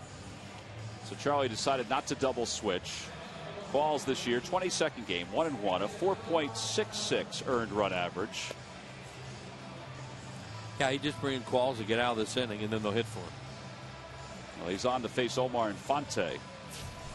These lucky fans are today's Citizens 7. They were interested for prize pack courtesy of Citizens Bank. Citizens Bank with the most 7-day branches in the Philadelphia area. To find a branch near you, visit citizensbank.com. Today is the first time that Cole has given up 5 earned runs in his start since July of last year.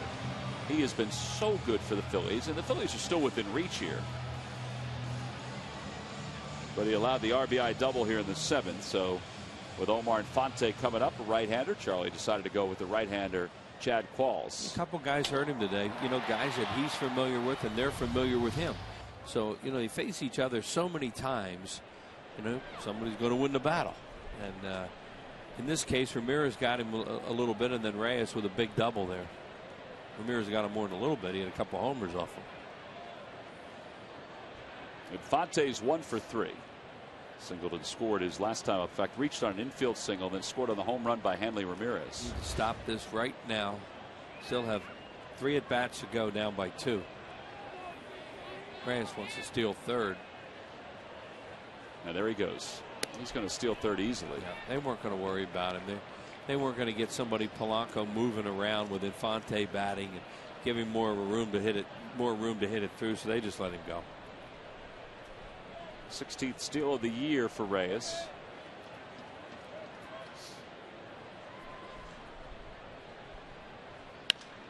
And to Rollins.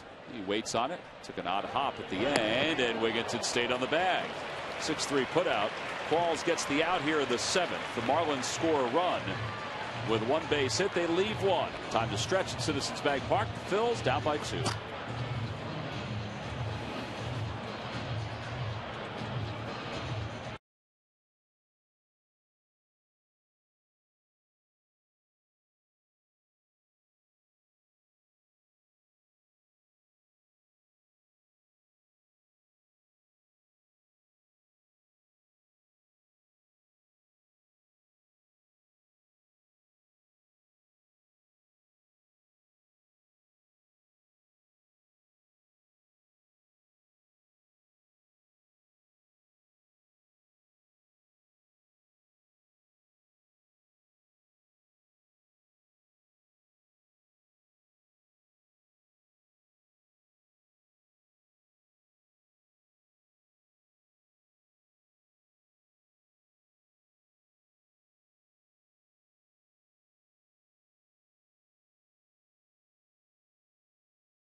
trivia quiz answer. All right, Wheels, here you go. Name the last National League player to win 3 consecutive National League home run titles. I need a hint. Recent? Decade? Well, not recent. Decades ago. Well, I'm going to go with Bonds then, because he was my Barry first. Bonds would be incorrect. Yeah, well, it's a good guess. It is Placido Polanco. We'll give you the answer in a second. Most fans are sitting there saying, I know this. I know this. Okay, good. Well, they're supposed to. You know it's him for too. the fans. You know the guy. Well, I wouldn't doubt that.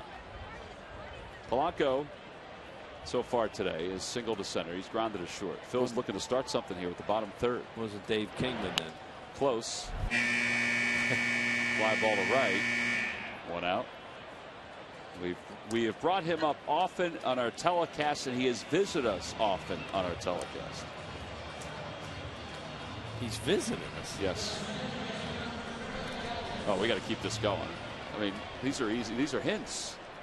You mean the guy has been in the booth? He has not only been in the booth, he's worn your headphones. Well, it's Mike Schmidt. Then. It is. Well, that is easy. 74, 74, 75, and 76. Log back on to Phillies.com to find out if you're the winner of a Phillies prize pack. Thanks for playing Dodge Stump the Fans. So Bonds never did it 3 years in a row, huh? Ryan Howard did, right? I think he did. Well, we'll look it up. Pete Orr is on deck for the Phillies. Galvis takes outside. It's 2-0.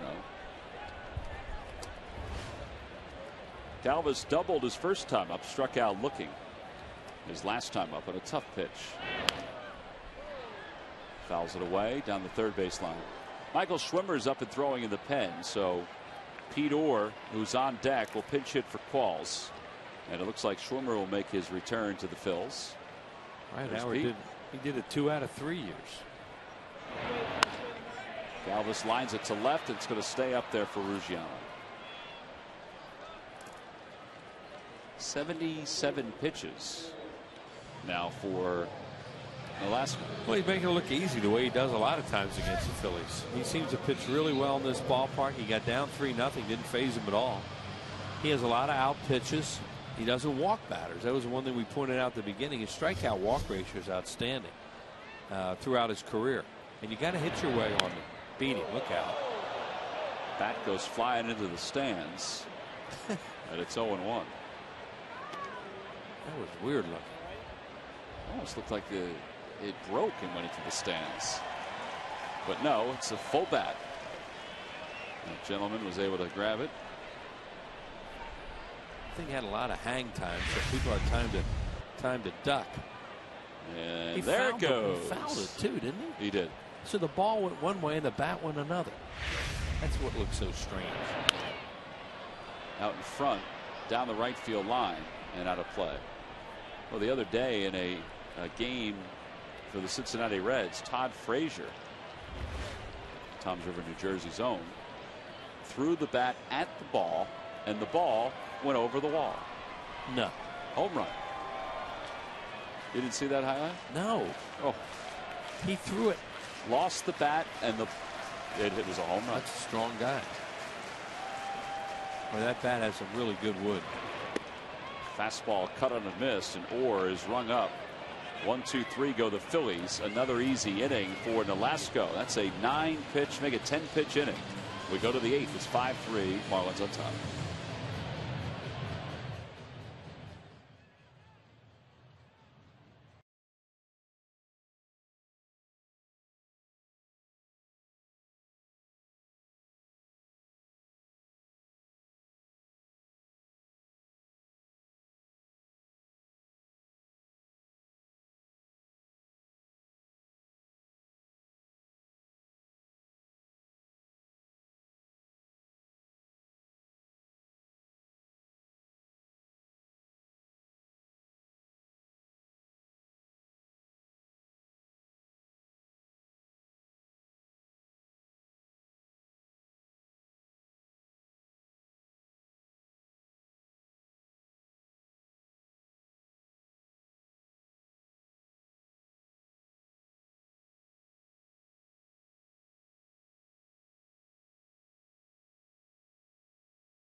Hi, Citizens Bank, we're for homes. Talk to us today about how we can help guide you to the loan that's right for you. By AT&T, rethink possible.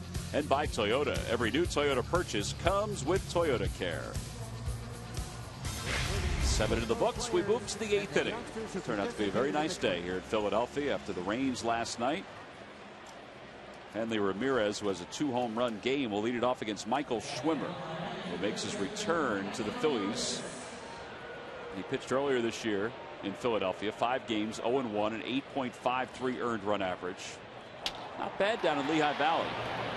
And the first pitch is a broken bat, chopper back to the mound, and Schwimmer didn't even flinch. 1-3 on the putout. Bat split in, well, 3 different pieces. And Ramirez is carrying the handle down, carrying part of it down the line with him. There go the pieces out there. Ball right to Michael Schwimmer, who's really tall, and he's able to catch it. And there's a large piece of that bat remaining in his hands. Oh, that's the home run bat, Will, so we got rid of that one. Yeah, he can't be happy after any 2 homers, then he breaks. Giancarlo Stanton is 0 for 3. Hamels got him 3 times on strikes.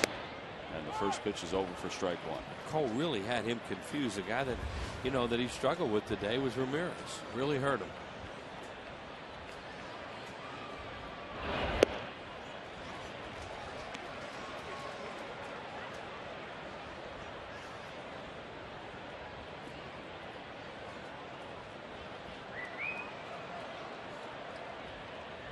Oh, 2 pitch. Carlos Ruiz has him throwing some change-ups to Stamp. Some off-speed stuff. See where they decide to go here with 2 strikes.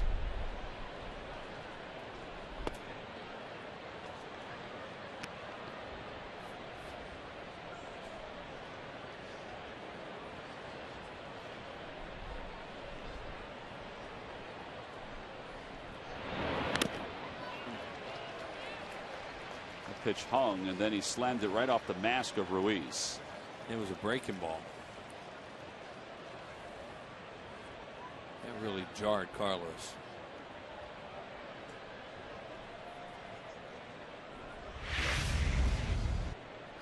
Imagine what this feels like. Beautiful Saturday afternoon. Bam. Oh. Home plate umpire flinched too. Oh. Ball Nart. Yeah, well, they just think I'm glad that wasn't me.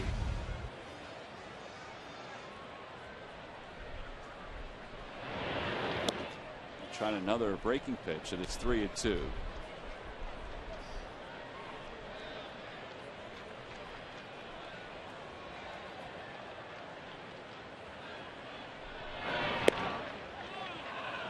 One just missed, so ball 4. Good throwing fastballs. They threw a 2-2 changeup and a 3-2 slider.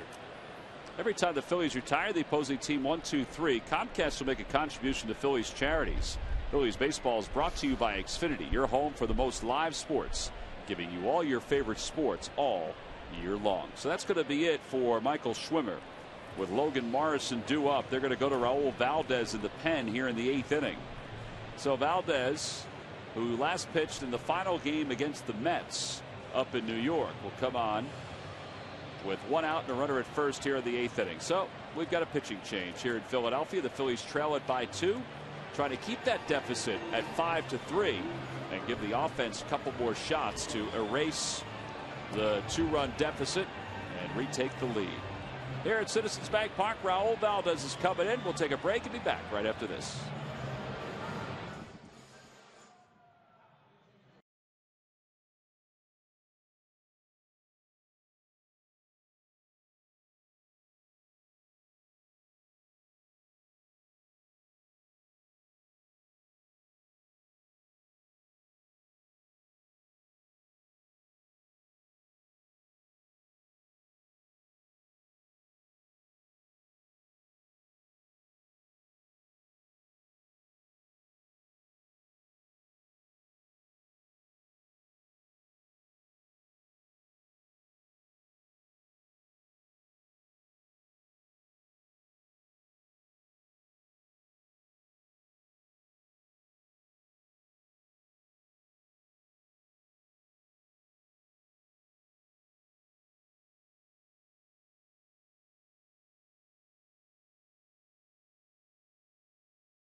can. All right, Wills, there you go. Hanley Ramirez. Was it gone? Well, it was ruled a home run. Was there fan interference? Certainly was a good catch by a fan. Yeah. Let's see how they could overrule that one, because they had to be looking at that thinking, well, was the momentum going to take it into the stands anyway? They couldn't overrule. You think they could have overruled that? I think there was a chance they could have. I think it would have been a home run. I think it still was the right call. See how they could have done that. Coors Light Freeze Can brought to you by Frost Brewed Coors Light. I have to admit, next to the ball down in Florida last year at Marlins Park, that was one of the tougher home run reviews that we've seen. Not the toughest one in the league, but that we've seen. That was the one that Joe turned into a double. And it really, it was a double from the beginning. Yeah. Here's Raul Valdez, 9th ball game. He's 2-0, an ERA of 3. He gave up his first runs the other day in New York, facing Logan Morrison.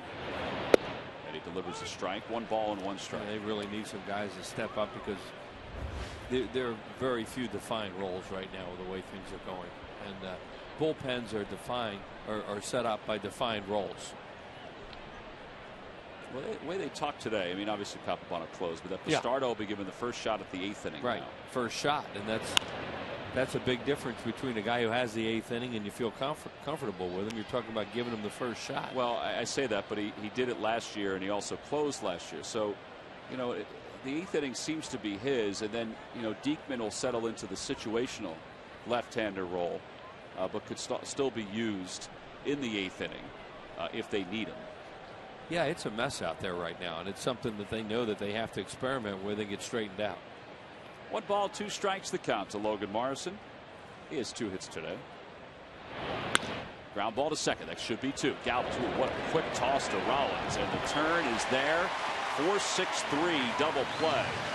So Valdez gets 2 outs here in the 8th and gives the Phillies offense a chance, down by 2 in the bottom of the 8th inning. Picture perfect. Freddie Galvis to Jimmy Rollins. Turns out to be an easy 4-6-3 double play to wrap up the top of the 8th.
Bottom of the 8th inning, Jimmy Rollins leads it off against Ricky Nolasco. It's 1 ball and no strikes. Rollins today reached on an infield single in the 2nd. He was able to get an RBI on that. Phils were up 3-0 at one point. They trail at 5-3.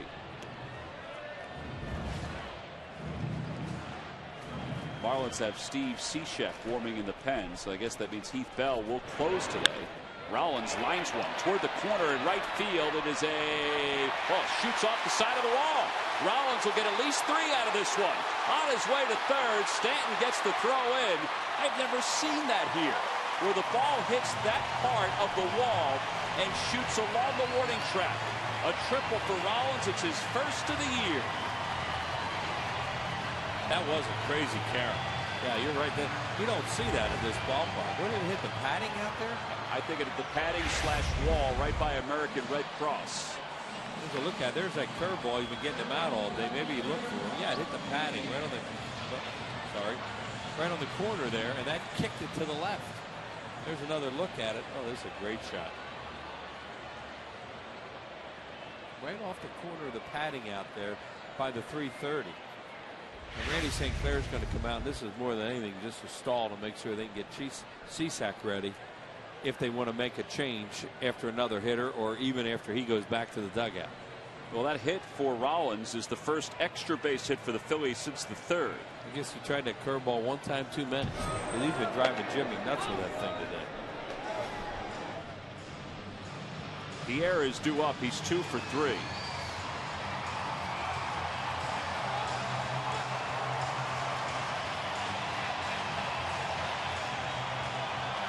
Reminder that the Pittsburgh Pirates will be part of the fireworks show here at the ballpark on Monday, June 25th and 26th. The Xfinity fireworks show. Wednesday the 27th is also a 7:05 ball game. Then a Citizens Bank Business Person special on Thursday the 28th. Head to Phillies.com to purchase your tickets for the fireworks shows. Now they'll play the middle infielders back. The corners are in with Rollins at 3rd and Pierre up. And Pierre takes high. It's 1-0. Right, Jimmy is not going to go on contact with nobody out. What he's going to read is the ball go by the pitcher towards the middle of the diamond, then he scores. If it goes towards the corners, you got to hold up. Pierre again with 2 hits today, and it's 2-0. Probably the final hitter for Nolasco, unless I don't know if he gets Pierre. I still think they might go to Csack, but we'll see. Csack's done a very good job for them.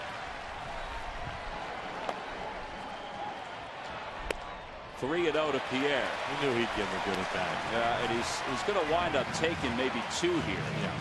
Pierre is known to be very patient, even when it's a hitter's count if he has to. He's not afraid to hit with 2 strikes. A lot of guys are. Ball 4. 1st and 3rd. The tying run is at 1st. The go-ahead run is at the plate. And here comes Ozzie Guillen. So Nolasco is done. Csack will come in. 2nd trip to the mound, so this is automatic. Nolasco goes 7+, and he'll leave with his pitch count in the 80s. So we've got a pitching change here at Citizens Bank Park. We'll be back in a moment.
Nobody out. It's time now for our Home Depot defensive plays of the game. You want to talk about around the horn double plays? Well, it certainly has been to the benefit of the Marlins today. Yeah, Ricky Nolasco throws a curveball there.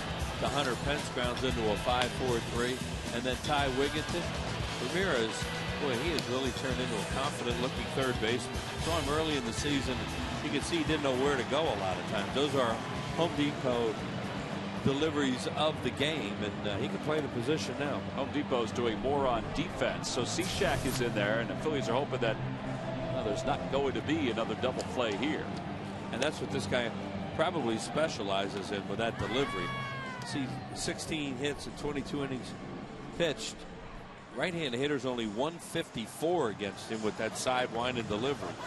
So Rollins is at third, and Pierre's at first. The hitter in the shadows is Hunter Pence. He's been in 7 games against the Phillies, has 1 save and an earned run average of 1.29 in 7 innings, 1 earned run. Ricky Nolasco will sit and watch. Pence does have a home run today. And the first pitch to him. Swung on and missed. He threw him a breaking pitch. Here comes the home run from Hunter Pence. He got a pitch away and got it up in that wind. It was really blowing hard to right and right center. Still is. And fans said, let's go. Marlins are happy to give up a run for 2 here.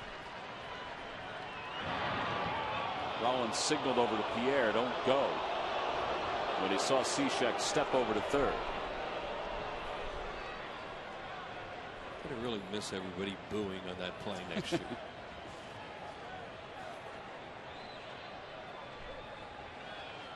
There goes Pierre. Pitch is swung on and missed. No throw. So now 2 in scoring position. Boy, that's a great job right there by Pierre to run. And now you take the double play away. Hunter Pence is not a guy you expect to hit a ground ball to the right side or anything now. But if you could, it's just a straight steal, nothing else involved. Figured he could go and make it, and he did. Pence is probably going to get a slider here. He does, and he lays off 1 and 2. Yeah, this guy really comes from the side, and that's why his numbers are so good against right-handed hitters. You probably really see him a lot better left-handed.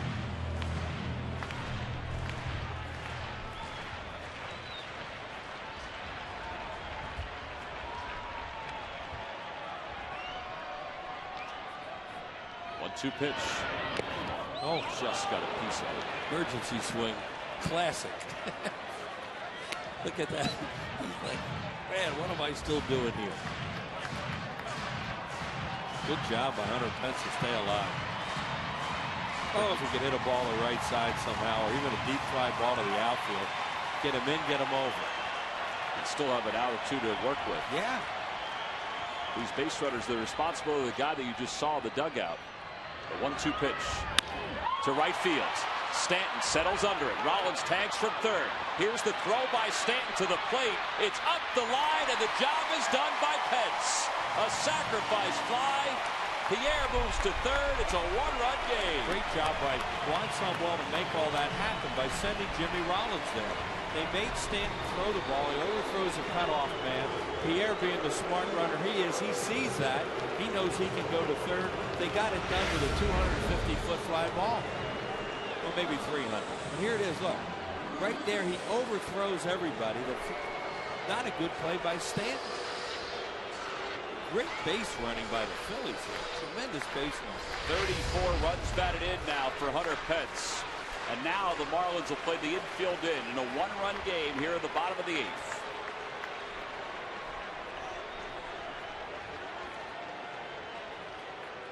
Get Pierre in and tie that run. Be a perfect run, wouldn't it?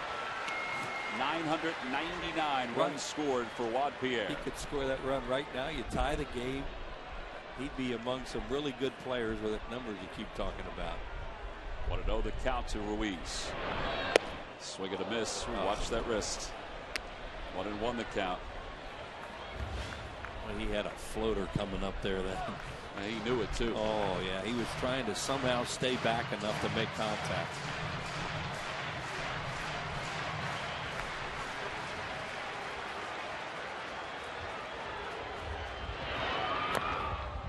I don't think he could see it right away. Yeah, well, that's the shadows are out there right now, and it is a little tough to see. It's not real bright, but it still has to be difficult, especially with a guy coming from the side. Might be another reason why you saw Hunter Pence with those emergency swings he had. 1-2 the count to Ruiz with a runner at third. Waved at a slider, 2 outs. Well, you had the guy up there you wanted to. It's just Cishek beating.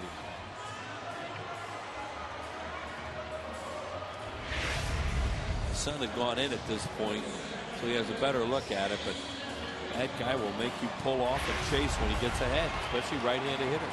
Ozzie Guillen just reminded Hanley Ramirez to watch the bunt with Victorino up. Morrison's way back at first.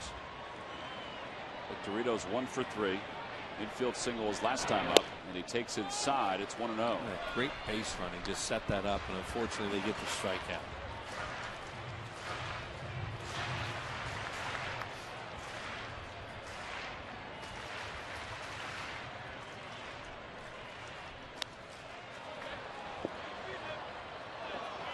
Toyota Major League scoreboard. Washington has added on to its lead.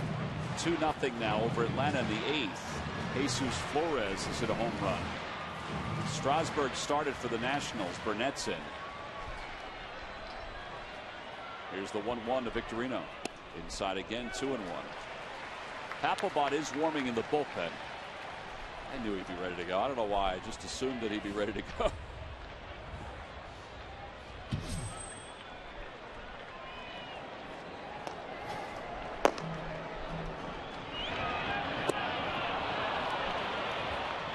Stay back left-handed right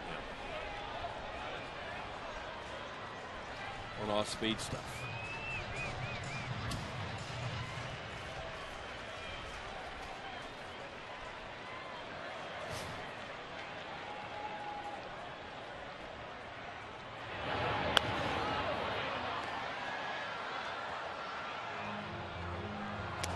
When a guy's swinging the bat well, you can always tell the arc because the ball gets deep on him when they hit it. When they're not swinging well, you see a lot of lunging because they're trying to get started quick because they're not seeing it real well. Changed numbers against Cishek, 0 for 5. Stays alive. Tying run is at third here in the bottom of the 8th.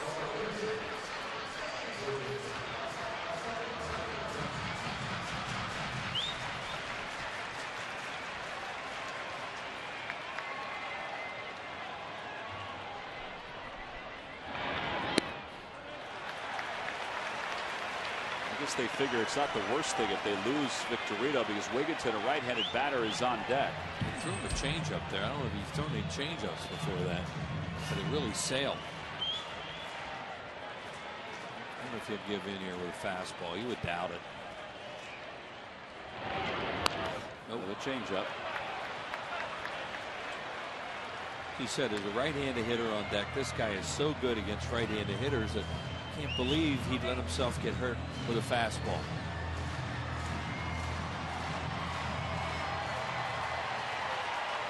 Ozzie Guillen doesn't seem to be rattled at all. The 3-2 pitch. Ooh, way inside, ball 4. Yeah, he wasn't going to give him something to get hit. He does throw a fastball, but it was like, well, if I can catch a corner with this, that's fine. First and third.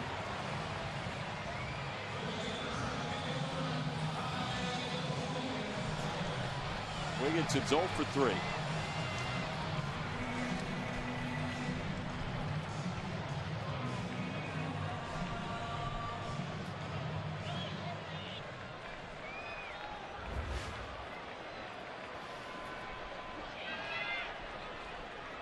Hunter Pence drove in the 1 run already in this inning.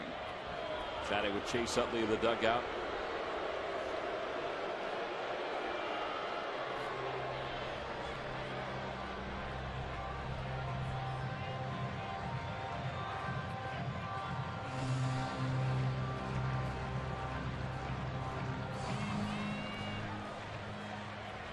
Infielders are all the way back, as you would expect. Oh boy, that's a tough pitch. Man, can't hit it. Nope. Got it over too. Infante is fairly close to the bag, so it's not like Victorino can just go. It's knee high too. But it's outside. Yeah, you can see that. Could have been, yeah. guy's got some gas on his fastball too. You know, it's not like you can just think you can sit on something slow and foul it off. He throws 92, 93. 1 ball, 1 strike to count. See how deep the outfielders are, especially in the left.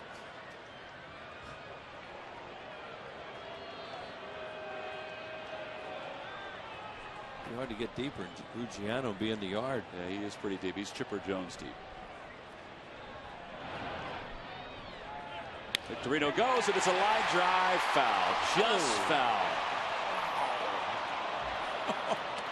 That may have given the Phillies the lead. It does. So close. He made a mistake to him, and Wigginton almost got him. Just hooks it a little bit.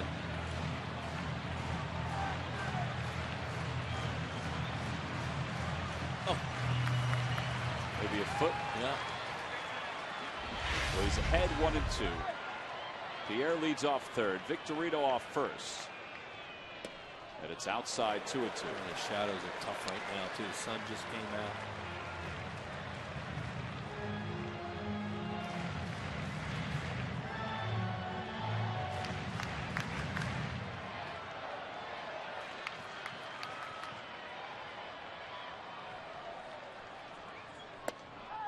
Ooh, baby. It's a good pitch. Come on. Cishek really wants it. It didn't get back. Under the ball. Victorino will be off on this pitch. 3-2, 2 outs here in the bottom of the 8th inning. Ground ball, foul. Hanley Ramirez is over near that line.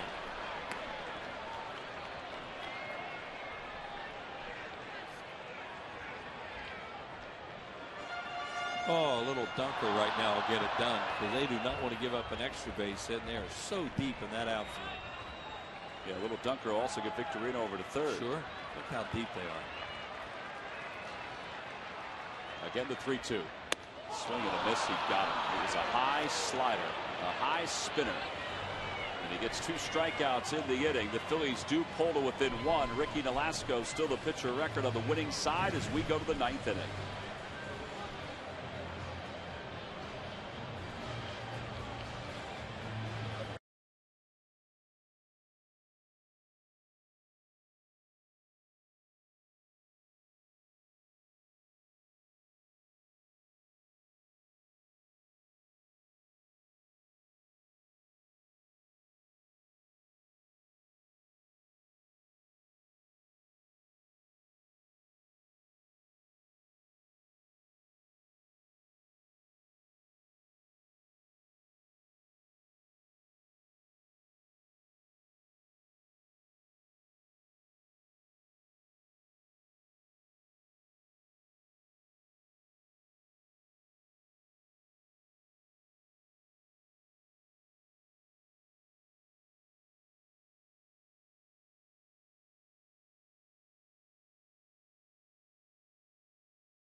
And softball camps for girls and boys aged 6 to 14. You get professional coaching and skill development for Phillies players, coaches, and Baseball Academy instructors. It includes official Baseball Academy uniform, a trip to the ballpark, 17 different locations. Go to PhilliesCamps.com for information. Valdez remains in the game as we go to the top of the 9th. Ruggiano is the hitter, and he takes a breaking ball for a strike. Phils have made it a 1-run game, so as we go to the bottom of the 9th inning, if they can keep it this way, they'll be in okay shape against a struggling closer in Heath Bell. Yeah, you don't know who's going to show up with Bell. That's been the problem with him this year. Is you know, he's been a little bit better lately, but he can go out there and be all over the place. So you got to keep it to 1 right now. Fortunately, the Phillies are really bad with runners at third and less than 2 outs, and it hurt them again last inning.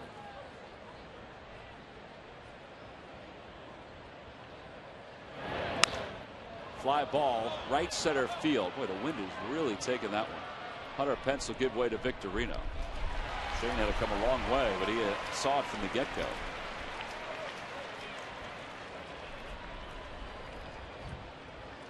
Ball jumps when that Ruggiano hits it, doesn't it? Sounds like it's hit hard. Big league fly balls, doubled hard in the gap in right center. Hit him hard last night. Yeah, he's been with 4 organizations. I know. You know, we haven't seen him, you know, to even really know that much about him, but it just makes a different sound with him. Chris Coghlan is 0 for 2. Strike 1, 0 and 1. Ruggiano was picked up by the Marlins from the Astros earlier this year in a trade.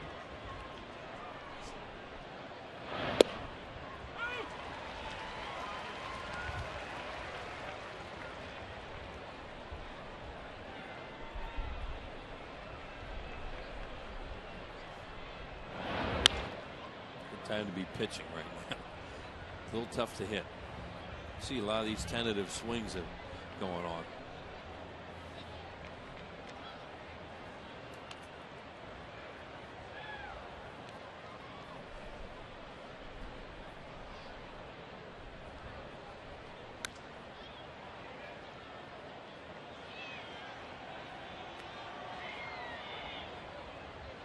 Heath Bell, who had been rumored to be leaving San Diego the last couple of years in trade, signs as a free agent this offseason with Miami. And it hasn't been the homecoming that he had expected to the state of Florida. 0-2 pitch to Coghlan. A little spinner out towards shortstop. Rollins gets to it quickly. 2 outs. Tonight on Sports Night, get highlights, post-game reactions, and analysis of this game, plus an update on Game 2 of the Stanley Cup Finals. And we'll let you know how the local schools fared at the Rugby Sevens. Get all the news Philly fans need to know on Sports Night, presented by Toyota, tonight at 10, only on Comcast Sportsnet. The Rugby Sevens, I believe, were being played down at the Unions Stadium, PPL Park. Down on the waterfront.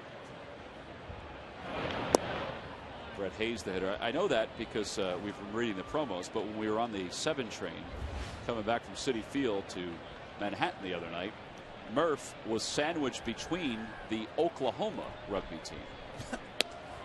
They were spending the day in New York. Sandwiched between them? Yeah. And at one point, one of the guys asked Murph what he thought of his hair, and it was an odd-looking mohawk. And I think Murph was a little concerned he might get himself in a little trouble. Fly ball to left center. It's not deep. Playable for Victorino. 1-2-3, 9th inning for Valdez. Good job by Valdez. 5 outs. We go to the bottom of the 9th. Oh, here we come. The Phils down by 1, looking for a win in their final at bat.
Bottom of the 9th inning, the Marlins lead it 5-4. The Phillies led it 3-0 at one point.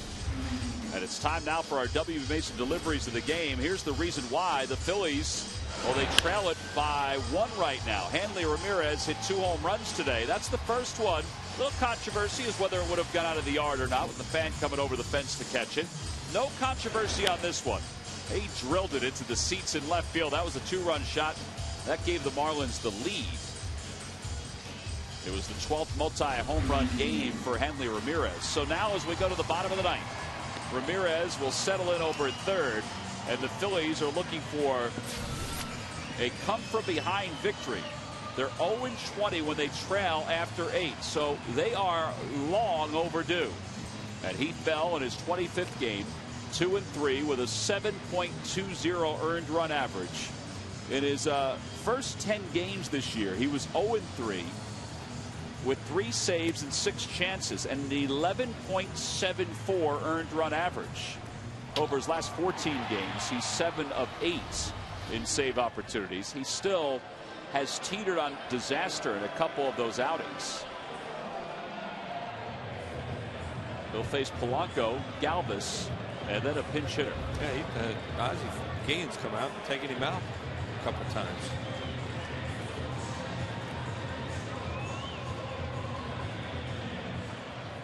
One of the things we've seen him a few times on TV when he struggles, he is just all over the place.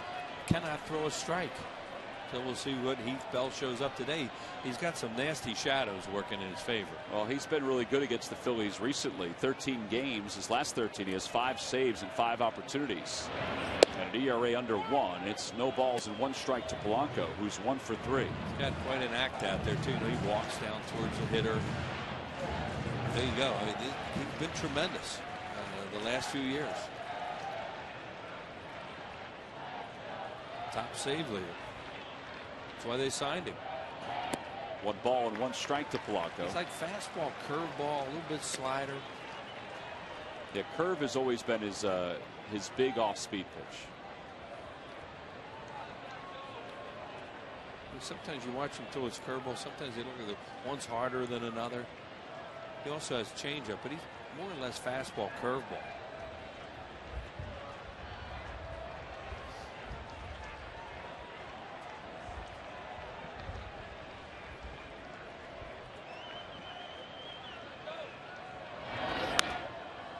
Wanted 2 the count.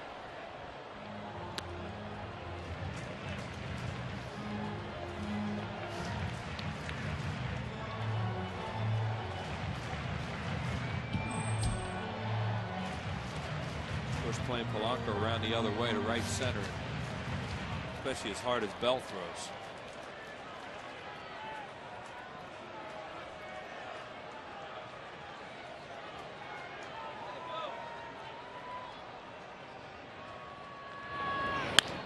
Line drive, base hit to center field.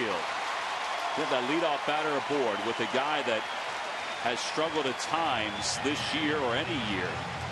Allows a seed of doubt to creep in. Well, yeah, now you got a guy. They're going to run Fontenot for Polanco, and of course, just a bunt. Well, we'll see. I think it could be a bunt situation depending on what they feel they have in the bullpen. So Polanco with 2 hits today. His day is done. Fontenot comes on. Phillies have Schneider, Mayberry, and Luna available off the bench. It's Schneider who's coming out. And Galvis bunts up the first base line. This could wind up being a hit. He missed him. Oh, no, they're going to say he tagged him. They're saying he got him. I thought he missed him. A home plate umpire has to make that call. Absolutely. There's no call, was it, by the home plate umpire? He just pointed. He pointed at the first base umpire. I thought he missed him. Yeah. No argument right now from anybody. Freddie's just wandering around. Now he's going to come out. I think he has to. Well, because the plate gets up the line that far, the home plate umpire has the best look at it. Let's see if he got him here. Take a look. He's still in the base path. I don't think he got him, but it's tough to tell with that angle. Schneider is going to come up and pitch hit because Kratz is an extra catcher for the Phils. It's very hard to tell whether he grazed the uniform or not. And if he's in the base. I think he's in the baseline. Yeah, they didn't even come close to calling that. No, I think he's in the baseline. Morrison, who played first base as he grew up in the system, was very hesitant going after that. You see Paul Nart right there, the home plate umpire. He couldn't tell whether he tagged him or not. So he gives a call to Eddings, and Eddings says, yeah, he got him.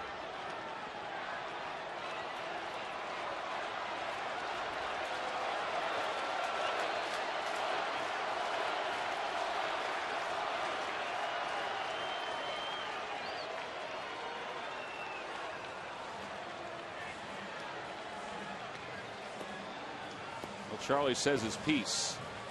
And he points to Schneider to pitch hit.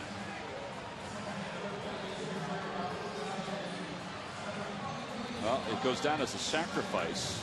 Great bunt by Freddie Galvis. So the Phils bunting for the tie. Fontenot will lead off second. He's got good speed. Yeah, that's why they ran him for Polanco. Charlie only had one left-handed hitter left, and it was Fontenot. They would have used him as a pinch hitter, but he has Schneider available.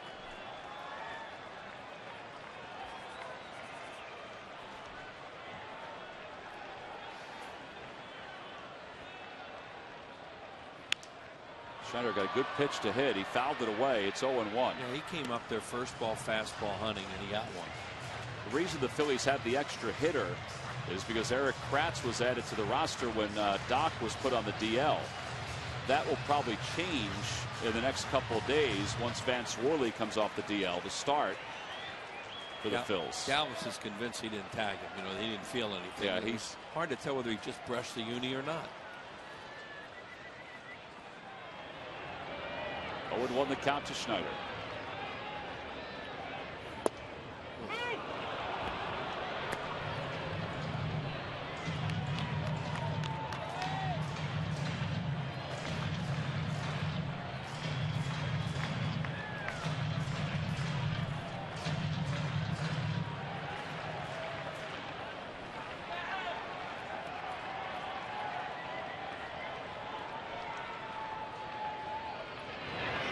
Outside 1-2. Get it up in that wind.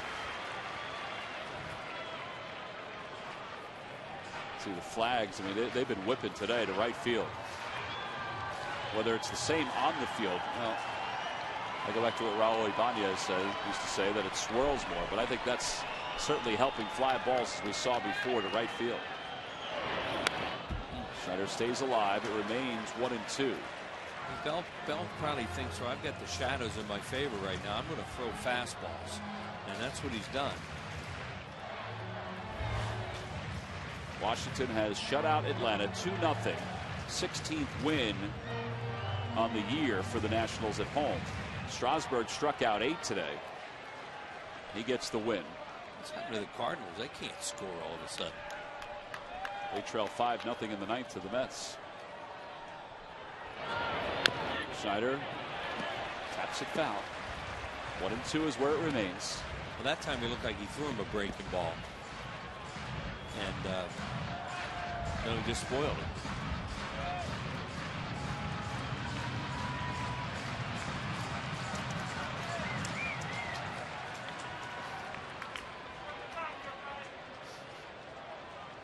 Fontenot takes a peek to see where the outfielders are.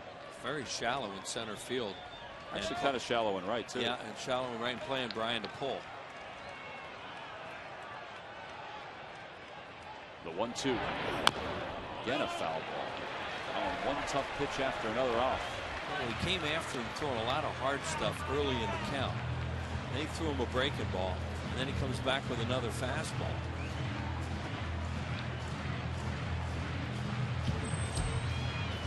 Rollins on deck. He's had a pretty good day.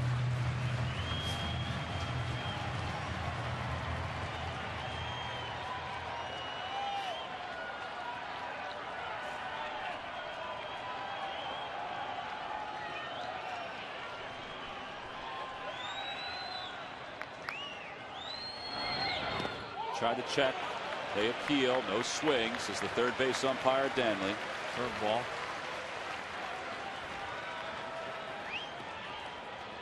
That's tough to lay off that.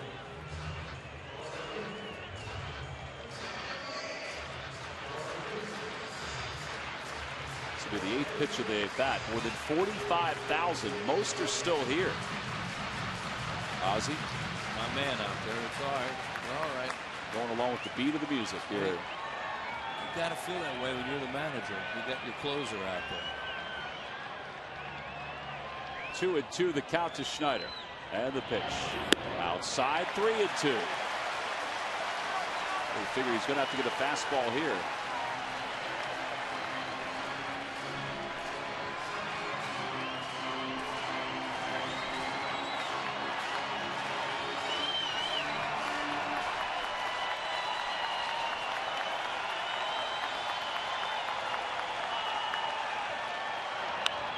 Popped him up.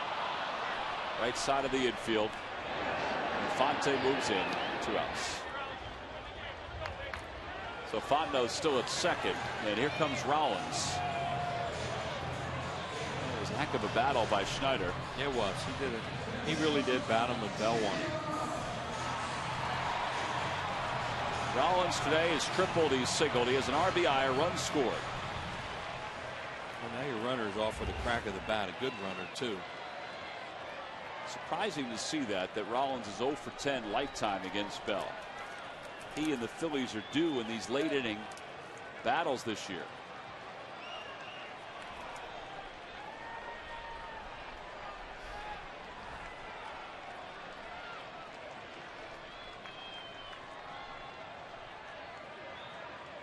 Starts him off with a curveball on the first pitch.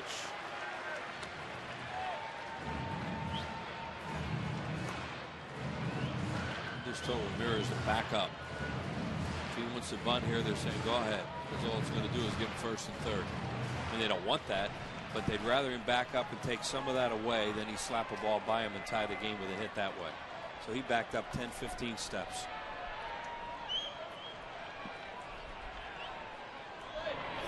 Rollins takes strike one. Heath Bell originally was a relief pitcher in the New York Mets organization. Never really got a chance. So they traded him off to San Diego. And he blossomed under the tutelage of Trevor Hoffman.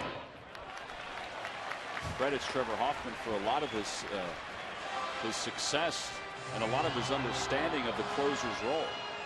But they're two totally different pitchers. He's fastball curve in that order. Hoffman was changeup. He became that way.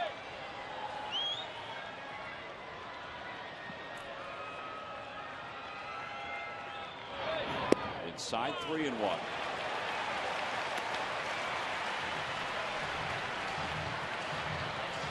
Juan Pierre.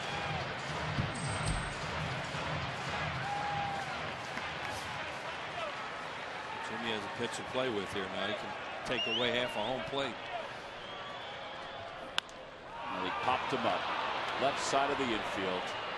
Reyes the shortstop, and the Marlins have won game 2 of this series. Phillies get the tying run in scoring position here in the 9th inning, but were unable to push that run across the plate. And Heath Bell closes out the 9th inning to give the Marlins a 1-run victory. Hanley Ramirez, our Chevrolet player of the game, 2 for 4 with 2 home runs and 3 runs batted in. So the Phils up 3-0 in this ball game, wind up losing it by a final of 5-4. Cole Hamels' career high winning streak comes to an end. He had won 8 consecutive decisions. 5-4 the final score. The Phillies lose it. We'll be back to talk more about it right after this from Citizens Bank Park.